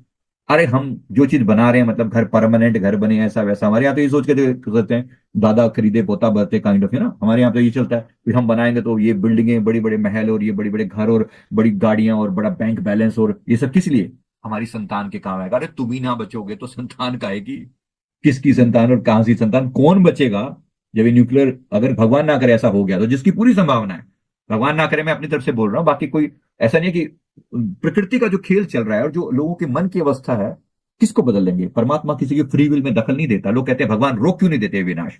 भगवान नहीं रोकते, भगवान नहीं रोकते, लोगों की फ्री विल में दखल नहीं देते वो। आप चाहते हो, आपके घर में बम है और आप उसको फोड़ना ही चाहते हो, भगवान आके तेरे हाथ पकड़ लेंगे, नहीं नहीं तू मत फोड़। नहीं, तुमने बनाया, तुम अपनी हरकतें करो। भगवान आपको सद्बुद्धि दे सकते हैं, समझ दे सकते हैं कि आप ये बेवकूफियां मत करो, पर अगर आप करने पर उतारू ही हो तो फिर जाओ, फिर भाड़ में। जब बार बार आपके अंतर मन को समझाने के बाद आप समझना ही नहीं चाहते, go to help. Why the help should I be worried about you? If you are not worried about me, और if you are not worried about परमात्मा के प्रति, अगर आप अगर वरीड नहीं हो, अगर आप परमात्मा के प्रति, अगर आप उन किसी चीज के प्रति सोचते नहीं हो, तो परमात्मा के प्रति क्यों सोचें? लोग कहते हैं परमात्मा रोक क्यों नहीं देता सब कुछ? परमात्मा आपकी फ्री विल में दखल नहीं देता। परमात्मा आपकी हर बात को रोकने लगे ना, तो आप ऐसे रह ही ना जाओ फिर। नहीं रोकता वो, आप भी उसी की एक कृति हैं, उसी के बनाए हुए एक इंसान है। परमात्मा आपको रोकेगा नहीं, सीधा सीधा नहीं, हाँ आपको प्रेरणा देगा, आपको समझ देगा, आपको बार बार समझाने वाले लोग होंगे जो आपको प्रेरणा देंगे कि मत करो, विनाश की तरफ जा रहे हो, विनाश की तरफ जा रहे हो, विनाश की तरफ जा रहे हो। अगर कोई ना रुके, फिर प्रकृति का अपना खेल है, लेट इट हैपन, जो होता है हो जाए। फिर जब इन्होंने विनाश मांगा ही है तो दिया जाए, फिर ये भी तो इनकी विल है। आया ना? कुछ लोग चाहते हैं विनाश हो। मेरी बात समझ में आ रही है? चाहते हैं, मेरी बात समझ में आ रही है? ऐसे लोग होंगे ना दुनिया में जो विनाश भी चाहते होंगे, परमात्मा उनकी भी सुनता है, उनकी भी सुनते हैं। अगर आपके संसार के, मतलब समझो, संसार के 60% 70% लोग चाहते हैं कि विनाश हो जाए, और बाकी 20-30% नहीं चाहते कि ऐसा हो, तो ज्यादा किसकी सुनी जाएगी? जो चाहते हैं, तो परमात्मा सबके भाव पूरे करता है, उन्होंने भी तो मांग रखी है ना। तो इसलिए आप इसमें हम बहस नहीं कर सकते। हम सिर्फ और सिर्फ जो आज हम समझने की बात करें, आज हम आपको समझा सकते हैं, आज हम बैठकर क्लियर हो सकते हैं। तो कुछ ना कुछ प्रयास करें, प्रयास करें, परमात्मा जैसे तैसे करके हमें हमें थोड़ी समझ दे और हम मुक्त हो जाएं। बाबा मुक्ति की बात करो, अपने कल्याण की बात करो। Why are you we are not trying to get out of this cycle of birth and death? हम इससे बाहर आने का प्रयास क्यों नहीं कर रहे हैं? क्योंकि मृत्यु के बाद यही तमाशा बार बार होता रहेगा, होता रहा है, आगे भी होता रहेगा। कोई इसका अंत नहीं है, ये कार्मिक साइकिल का। ये खेल कब तक चला है, वॉर्म टू टॉम, ये जर्नी, इसका क्या अंत है? Where it is heading towards, सोच के देखिए। ये बच्चा पैदा होता है, पूरी यात्रा पूरी करता है, फिर मृत्यु, मर जाता है, फिर से पैदा होता है, फिर से ये खेल ऐसे ही चलता रहता है। कितनी बार आपका जन्म हो चुका होगा, कितनी बार आपकी मृत्यु हो चुकी होगी, आप सोच सकते हो? कितनी बार हुए होंगे, सोच के देखिए। मैंने कितने ही लोगों का मैंने पास्ट भी देखा है, मैंने उनके नंबर ऑफ बर्थ भी देखे हैं। कितने ही लोग यहाँ पर ऐसे हैं जो 10,000, 20,000, 50,000 जन्म बिता चुके हैं। 20,000, 50,000 जन्म बिता चुके हैं। वोम टू टॉम ये जर्नी ऐसी चलती रहती है, बार बार बार बार, एंडलेस, एंडलेस। कोई पता नहीं चलता, फिर वो खेल चलता रहता है, बार बार बार बार बार बार। एक तरफ जीवन का खेल चल रहा है, एक तरफ मृत्यु का खेल चल रहा है। कोई एंड नहीं है इसका, आखिर कहां, उद्देश्य क्या है, करने क्या आए थे? तो ये चीज समझ लेना एक बार, ये जो जीवन का उद्देश्य है, इनमें से कुछ बातें बिल्कुल क्लियर कर समझने वाले, कुछ बातें तो आपकी इंडिविजुअल होंगी, जो आपके लिए लर्निंग होगी। कुछ चीजें जो परमात्मा में सिखाना चाहता है एज ए लाइफ पर्पज, वो है फॉरगिवनेस करना सीखो, माफी मांगना और माफी करना सीखो। अगर नहीं सीखी तो बार बार यहां पर अपना वीजा पासपोर्ट बनवा लो और यहीं आते रहो, बार बार आते रहो। कौन रोक रहा है आपको? मरो खपो, फिर कौन रोक रहा है आपको? बार बार तो कहने वाले भी नहीं मिलेंगे, समझाने वाले भी नहीं मिलेंगे। अब सोच के देखो, जो डिस्ट्रक्शन की राह पर चल ही रहा है, यही बात हम नॉर्थ कोरिया में बैठकर कर रहे होते, क्या हम बात कर सकते थे? इस तरह से पॉसिबल ही नहीं था वहां पर। एक ऐसा कंट्री जैसे जहां पर ये संभव ही नहीं। अब जब लड़ाई होने वाली है, आपको दिखाई देगा यहाँ पर, मिडिल ईस्ट तो वैसे ही आग भड़की पड़ी है यहाँ पर। देख ही रहे हो ना आप, Israel, Syria, Lebanon, Iran, Iraq, ये सब मरे जा रहे हैं एक दूसरे से, ऐसे लड़ लड़ के मर जाएंगे ये। यूरोप पूरा इस आग में झुलसेगा, आप अपनी आंखों से देखोगे, यूरोप पूरा झुलसेगा ऐसे ही। और ये अमेरिका जो जो सबको आज डिस्ट्रॉय करने पर और ये करने पर तुला हुआ है, अलग अलग, प्रकृति खेल अपना खेलेगी। और अभी आप देखोगे, बस 4 नवंबर दूर थोड़ी है, अभी आप देखो, कल ही है ना, अभी देखो आपको खेल दिखाई देगा यहाँ पर। कुछ जो अब होने वाला है ना, यहां से शुरुआत होगी विनाश की। Bad days of USA has been started. अब ये कुछ ज्यादा लंबे समय, अब देखोगे अपनी आंखों से होते हुए, जो जो खेल इन्होंने खेला, पूरे वर्ल्ड को तहस नहस किया है, पूरे वर्ल्ड में जो इतने झगड़े मार लड़ाइयां करवाई हैं, जो जो जो वॉर करवाई हैं, इसका रिजल्ट अब इसको देखने को मिलेगा। Time has come to reverse this.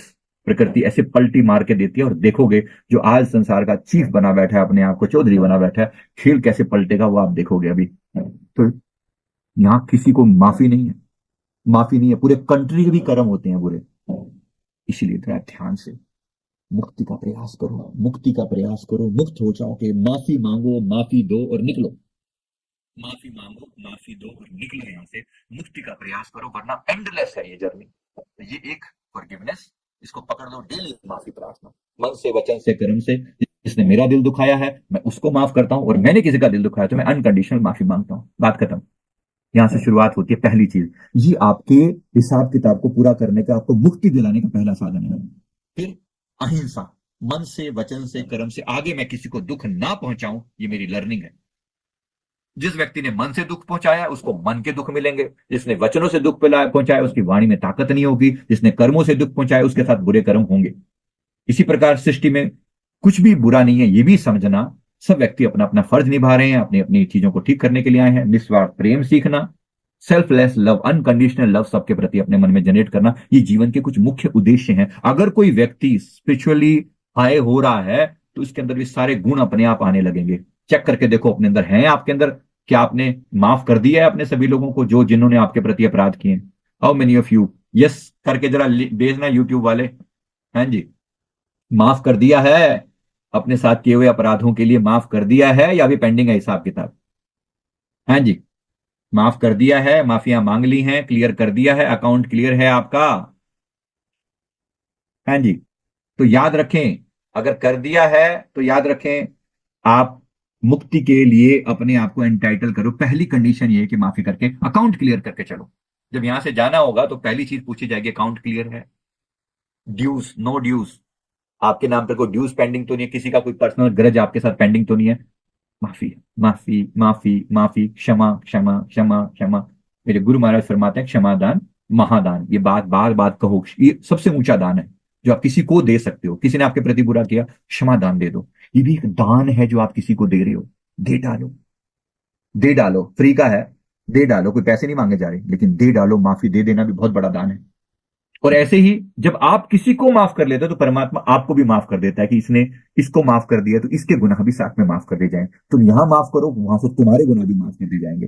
हिसाब किताब दोनों जगह चलता है। तो ये पहली कंडीशन है। ऐसे ही परमात्मा के नाम का जाप करो और पुराने अकाउंट्स को क्लियर करो।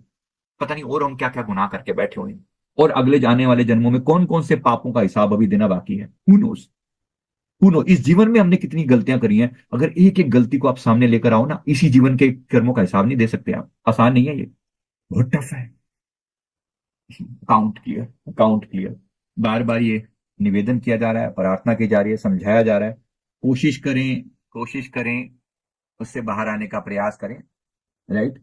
नहीं तो फिर तैयार रहें अगले जन्म में फिर से कोई, अगले जन्म में फिर कुत्ते बिल्लियां वाला खेल खेलने के लिए तैयार रहिए। Okay, we will meet next next year, next birth. 2073 में फिर आऊंगा मैं, फिर ये खेल खेलने के लिए। हमें तो आना है, हमें तो कार्य करना है अपने गुरु महाराज जी ने जो टास्क दिया है पूरा। अभी भी है जीवन, जितना है वो भी जिएंगे, फिर आएंगे। लेकिन तब तक कौन बचेगा, कौन रहेगा, क्या तमाशा हो चुका होगा अगले 6 साल का नहीं पता यहाँ पर। वो तो बहुत आगे की मैं बात करूँ, तब तक कितना तमाशा हो चुका होगा यहाँ पर, क्या क्या तबाही हो चुकी होगी।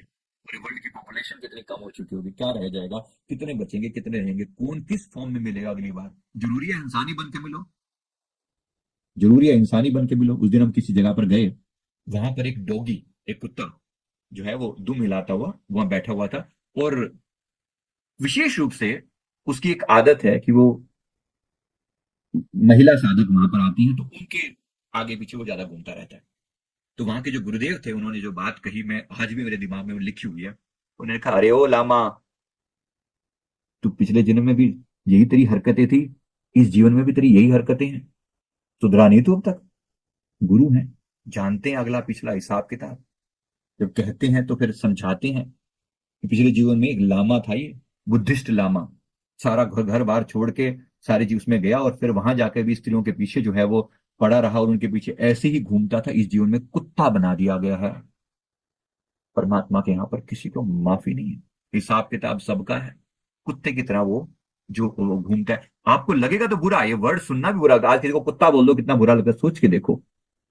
कभी वो लामा था, आज एक डॉगी है। मजाक नहीं है। एक साधु सन्यासी कह लो, लामा आपको समझ में नहीं आ रहा तो साधु मान लो।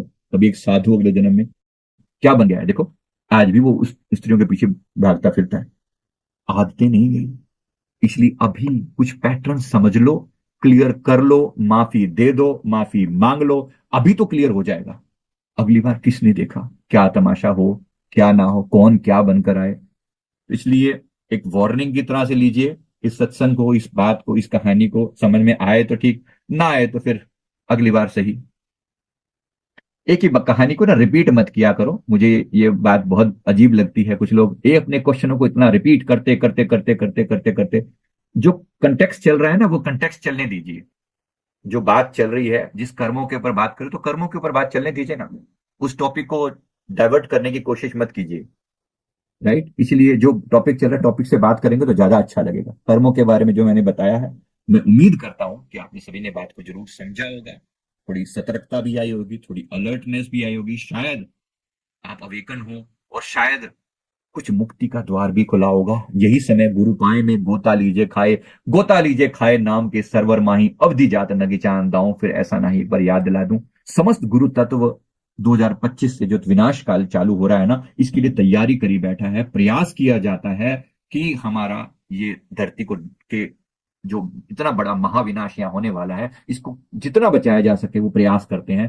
पर उसमें हमारा भी सहयोग जरूरी है। हम मेडिटेशन करें, कम से कम 1 घंटा जरूर अपने आप को दें, जरूर दें। और एक धर्म योद्धा करके मैंने वो जो ग्रुप बनाया उसमें भी आप अपना दें, अपना कंट्रीब्यूशन, प्रयास करें कि हम भी एक धर्म योद्धा बन सकें। हम जब सेवा का समय आए, सहायता का समय आए तो पीछे ना हटे। मौका है, सेवा करने का मौका मिला है, खुद भी अवेकन हो और दूसरों को भी अवेकन कर सकें। असली बात को पकड़ो ना। कहानियां, लोगों को कहानियां ज्यादा पसंद है, बात को पूछे जाएंगे एक ही बात को, ऐसा ऐसा ऐसा ऐसा। राइट। तो इसके बाद इसमें, हाँ ये बात सही है। कोई पूछ रहा है यहाँ पे, क्या नाम जाप से मुक्ति संभव है? 1000% संभव है। जब ही नाम हृदय धरा, भया पाप का नाश, जैसे चिन्हगी आग की पड़े पुराने घास। नाम के साथ सबसे बड़ी नाम जाप से मुक्ति संभव है, 1000% संभव है। एकमात्र तेरा एक नाम तारे संसार, मैं एहो आसरा, एहो आधार। एक नाम परमात्मा का जरूर जाप कीजिए, जो आपको अच्छा लगता है। और लोग पूछे कौन सा जाप करें? जो आपको अच्छा लगे, जहां आपकी श्रद्धा हो। नाम कौन सा हो ये मेरे लिए वो इतनी बड़ी बात नहीं है। आपकी जिस रूप में भी श्रद्धा होगी, अगर राधे राधे अच्छा कहना अच्छा लगता है तो जरूर कहिए, आपको वाहेगुरु कहना अच्छा लगता है तो जरूर कहिए। राइट, आपको कृष्णा कृष्णा कहना, राम राम कहना अच्छा लगता है, जो आपको अच्छा लगे। मेरे गुरु महाराज जी का नाम अच्छा लगता है, ओम श्री परमहंसाय नमः, अवश्य कहिए। जो आपको अच्छा लगे, वो मेरी प्रायोरिटी नहीं है, वो मैं फोर्स नहीं कर रहा हूं किसी को। जो आपको अच्छा लगे कीजिए, लेकिन प्रयास कीजिए अपनी मुक्ति का। हो जाएगी, अभी तो हो जाएगी, अभी तो प्रयास किया जाएगा, जरूर हो जाएगी। कल्याण हो सकता है, जरूर हो सकता है। प्रेमानंद जी महाराज समझा रहे हैं ना, तो आप में से बहुत से लोग उनको फॉलो करते होंगे, जरूर कीजिए। महान संत है वो। ऐसे कम, बहुत कम ऐसी हस्तियां पैदा होती हैं जो समय समय पर, परमात्मा ऐसे ही तो अवतार लेगा संतों के रूप में, और कैसे समझाएगा आपको, और कैसे समझाएगा? अलग अलग रूपों में समझाने का प्रयास कर रहे हैं ना, शायद कोई सुधर जाए, शायद कोई उनकी किसी के अंदर चेतना आ जाए और लोग परमात्मा का नाम जपना शुरू कर दें। मैंने लेकिन वहां पर भी बहुत नौटंकी लोगों को जाते हुए देखा है, और वहां पर जाके भी उल्टे सीधे सवाल बड़े करते हैं। बस अपनी आत्मा के कल्याण का प्रयास करो। जो व्यक्ति गर्दन तक दबा हो कीचड़ के अंदर, और वो सवाल करता फिरे धरती कब बनी थी और किस तरह से मुक्ति होगी और ऐसे वैसे, अरे भाई तुम अपने कल्याण की सोचो चाचा। तुम जहां फंसे पड़े हो, तुम अपने कल्याण की बात करो। जब तुम गर्दन तक फंसे पड़े हो और एक डुबकी आई नहीं और तुम इसमें डूबे नहीं, जब तुम इतनी बुरी हालत में हो तो अपने कल्याण की बात करो ना। राइट, अपनी मुक्ति का प्रयास करो ना। अभी लेक्चरबाजी की क्या कहानी सुनाने से क्या हो जाएगा? कुछ नहीं हो जाएगा। Gate out of this hello. ये जो पुनरपि जनन पुनरपि मरणम वाला ये साइकिल चल रहा है ना, इससे बाहर आने का प्रयास करो ना, सीधा सीधा। राइट। सबसे बड़ी बात, सबसे अहम सवाल क्या है? अहम सवाल ये है, will I get out of this nonsense और नॉट? क्या मैं इसे बाहर निकलूंगा? नहीं। मैं सीधी सीधी बात करो ना।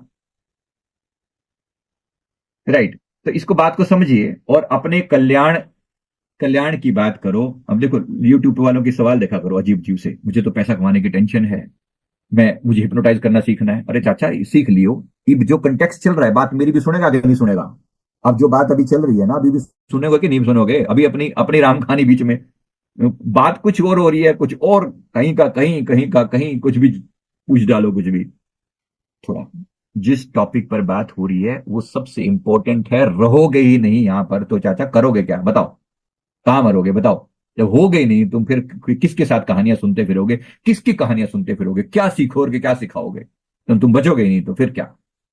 पहली चीज है जो प्रयास, जो इस पूरी कहानी का सार है, वो है परमात्मा का नाम जाप कर लो। प्रेमानंद जी महाराज जी को सुन लो, हमारी बात सुन लो, किसी और की सुन लो, जो आपको अच्छी लगती है सुन लो, लेकिन करो। कम से कम 1 घंटा अपनी आत्मा के कल्याण को अवश्य दो, अवश्य दो। डेली जाप करो, और कम से कम 10-15 मिनट जगत कल्याण के लिए भी प्रार्थना करो कि प्रभु सबका कल्याण हो जाए, केवल मेरा ही नहीं, सबका कल्याण हो जाए। इससे पहले कि ये विनाश हो, इससे पहले अनेक आत्माएं जो है वो अवेकन हो जाएं, जागृत हो जाएं।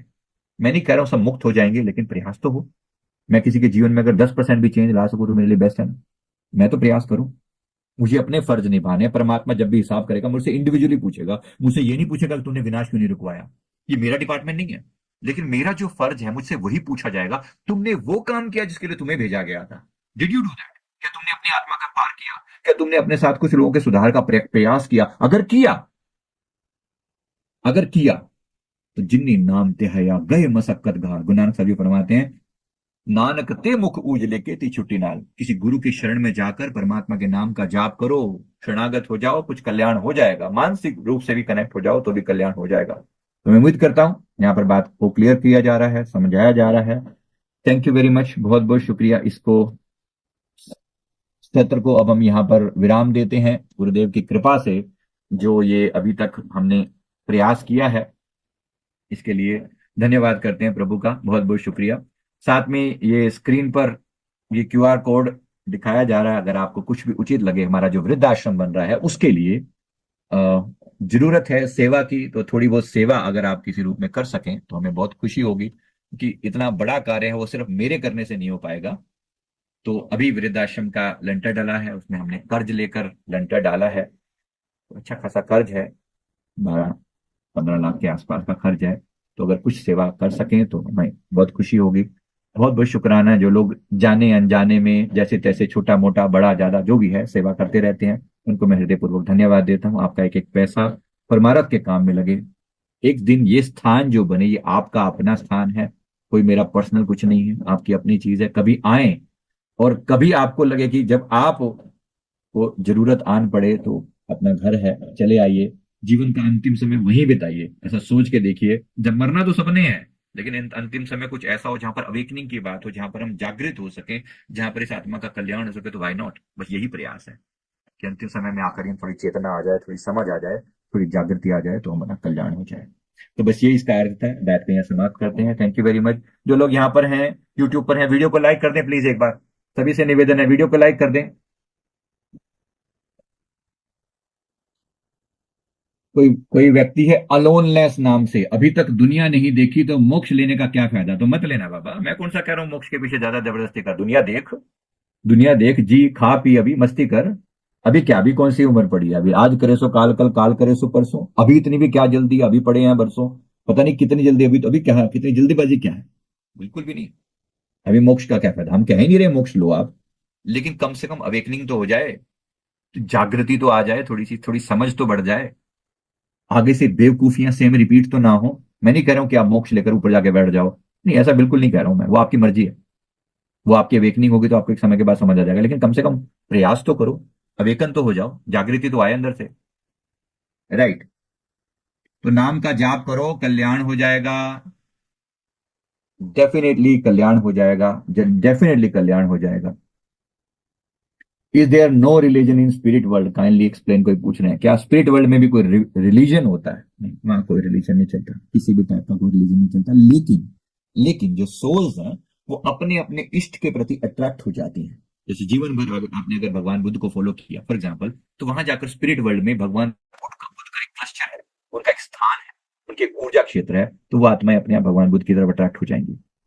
इसी तरह से अन्य अन्य संतों के वहां पर क्लस्टर्स हैं, उनके साथ जो जुड़े हुए सेवक हैं वो अपने अपने देवी देवताओं के साथ कनेक्ट हो जाते हैं। ऐसा होता है। तो वहां कोई धर्म तो नहीं चलता, लेकिन जहां आपकी श्रद्धा है उसकी कदर की जाती है। और जो लोग निराकार परमात्मा के प्रति अपना भाव रखते हैं वो निराकार में लीन हो जाते हैं, मर्ज हो जाते हैं। ऐसा।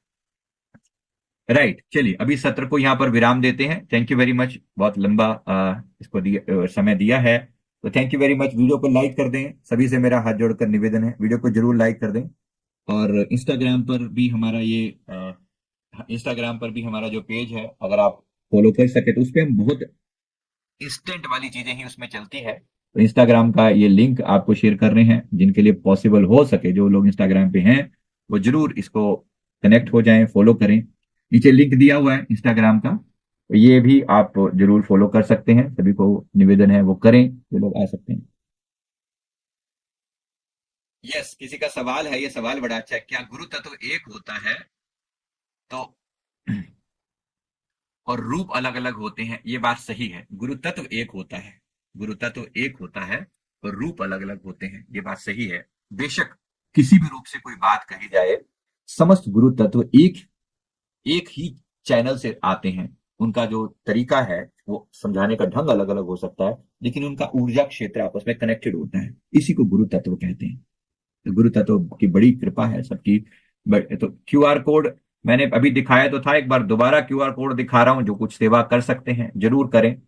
यहाँ पर बहुत बहुत शुक्राना जो लोग किसी ना किसी रूप में, जो लोग हमारे साथ जुड़ के इस सेवा करते हैं। अलग अलग रूपों में आपका दिया हुआ एक एक पैसा जो है वो हम हिसाब किताब पर देते हैं सबको, और वो आपके गुरु महाराज जी की कृपा से सबको दिया जा रहा है। तो ये चैट विंडो में डाल दिया है। तो thank you very much. Video को लाइक कर दें। गुरुदेव की कृपा। क्या मेडिटेशन से मुक्ति मिल जाएगी? जरूर मिल जाएगी भाई, क्यों नहीं मिलेगी। आपकी समझ से मुक्ति मिलेगी, याद रखना। मेडिटेशन भी करें लेकिन समझ बढ़ाएं, पुराने कर्म बंधन कटेंगे तो मुक्ति अवश्य मिलेगी। चलिए अभी यहां पर समाप्त करते हैं। गुरु महाराज जी की कृपा बनी रहे। 30 नवंबर को हमारे उसी वृद्धाश्रम में प्रोग्राम है मेडिटेशन का। अभी तक के लिए ये डेट है। जिसको भी आना हो, घर से बाहर से रहने की व्यवस्था वहां पर है। जो आना चाहें रेस्ट आने के लिए एक रात पहले आ सकते हैं, 29 नवंबर को आ सकते हैं। हम लोग अवेलेबल रहेंगे। 30 नवंबर को मेन प्रोग्राम है। जरूर आए जो लोग आ सकते हैं। तो सेवा के रूप में बहुत खुशी होगी। जो लोग आना चाहें जरूर आएंगे। Thank you very much. और अगले अभी जो है हमारा रेकी के सेशन होने जा रहे हैं। तो रेकी सीखना चाहते हैं जो लोग, अपना रजिस्ट्रेशन करवा लें। थर्सडे से रेकी की क्लास होगी, तो जरूर प्रयास करें। जो लोग कनेक्ट करना चाहते हैं तो ऐसा कर सकते हैं। भाई कार्मिक, इंडिविजुअल कार्मिक के बारे में आप यहाँ चैट विंडो में नहीं पूछ सकते। जब तक मैं किसी व्यक्ति की फोटो देख के पूरा टाइम न लगाऊं, तब तक ऐसे नहीं बता सकता कि क्या कार्मिक रहा होगा। नहीं, जब तक आपके कार्मिक रेमेडी के रूप में आप चीजों को देखना चाहते हैं, तो ऐसे चलते चलते कार्मिक नहीं बताया जा सकता। इसके लिए माफी चाहते हैं। कोई ये इतना फास्ट कार्यक्रम नहीं चलता ये। राइट। अगर आपको कोई कार्मिक अटका हुआ है तो कार्मिक के लिए माफी प्रार्थना जरूर है। तो जरूर आप माफी प्रार्थना करेंगे। तो यहां पर मैं डाल रहा हूं, अगर आपको कोई भी चीज ऐसी लगती है तो कार्मिक की माफी प्रार्थना मैं यहाँ पर दे रहा हूं। आप जरूर इसको नोट कर सकते हैं। चैट विंडो में आपको डाल कर दे रहा हूं, आप जरूर करें और इससे अपना कल्याण करने का प्रयास करें। यहाँ पर ये 21 दिन तक आप प्रार्थना करें। गुरु महाराज जी की कृपा से आपका रास्ता जरूर खुलेंगे आपके जीवन में। राइट। फीस मैं अभी नहीं बता सकता ना भाई। ये फीस से आप या तो एक बार ऑफिस के नंबर पे कॉल तो कर लो ना। पिछला जन्म किसने देखा तो मत देखो ना भाई, मत देखो। पिछला जन्म किसने देखा? अभी इतनी देर से एक्सप्लेन तो कर रहा था। अभी फिर लोग उसी जीरो से शुरू हो जाते हैं तो फिर बड़ा अजीब लगता है। तो पिछला जन्म नहीं देखा तो फिर हरकतें आज आपके जीवन में, अच्छाइयां बुराइयां जो हैं वो कहां से आई हैं? आई है ना कोई कारण तो रहा होगा ना। चलिए इसको यहाँ पर समाप्त करते हैं। Thank you very much. Guru Maharaj जी की कृपा सब पर बनी रहे। कल के अवतार के ऊपर कुछ समय के बाद वीडियो डालेंगे। अभी जल्दबाजी मत करें। मैं कल के ऊपर अभी अवतार अभी नहीं डाल सकता। अभी यहाँ पर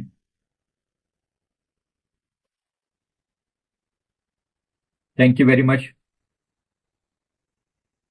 मुक्ति और मोक्ष में क्या फर्क है? एक कृष करके कोई है जो पूछ रहे हैं, मुक्ति और मोक्ष में क्या फर्क है? देखो, मुक्ति में मोक्ष में ऐसे कोई फर्क नहीं है। लेकिन ये पता होना चाहिए, आमतौर पर जो शब्द मुक्ति इस्तेमाल किया जाता है, ये मुक्ति इस्तेमाल किया जाता है प्रेत योनि से मुक्ति हो गई। मतलब कोई किसी ने व्यक्ति ने शरीर छोड़ा तो हम ये कहते हैं कि वो उसकी यहां से मुक्ति हो गई। मतलब वो यहां से तो चला गया, एग्जिट हो गया, वो प्रेत योनि में अटका नहीं। इसको नॉर्मली मुक्ति वर्ड यूज करते हैं इसके लिए। एक मोक्ष शब्द होता है। मोक्ष शब्द का मतलब है कि ये व्यक्ति जन्म मरण के चक्कर से मुक्त हो गया, ये कभी दोबारा जन्म नहीं लेगा। वो मोक्ष है। ऐसे कोई मुक्ति और मोक्ष में कोई वो फर्क नहीं। कुछ लोग उसको भी मुक्ति बोल देते हैं कि मुक्ति हो गई, जन्म मरण के चक्कर से मुक्ति हो गई। वो उसमें कोई समस्या नहीं, वो दोनों एक ही बात है फिर। तो मेन अर्थ ये है, मोक्ष का अर्थ है जन्म मरण के चक्कर से सदा सदा के लिए मुक्ति हो जाना। यहाँ प्रेत योनि से मुक्ति होना कौन सी कोई बड़ी बात है? कम से कम ये जरूर है कि वो अटका नहीं हुआ, बस ये इतनी सी बात है। इससे कोई फर्क नहीं कहा जा सकता। राइट। चलिए इसको सत्र को यहाँ पर विराम देते हैं। Thank you very much. Guru Maharaj जी की कृपा सब पर बनी रहे। इसको यहाँ पर ओवर करते हैं। जिन्होंने अभी तक हमारे प्रोफाइल पे कोई रिव्यू नहीं भेजा, एक बार प्लीज ये रिव्यू वाला ये हम ऑडियो डाल रहे हैं, ये वाला भर दें सभी से। ये जो मैंने लिंक डाला है, अगर आप रिव्यू करेंगे तो और खुशी होगी इसकी। Thank you very much. तब तक कोई समाप्त करते हैं।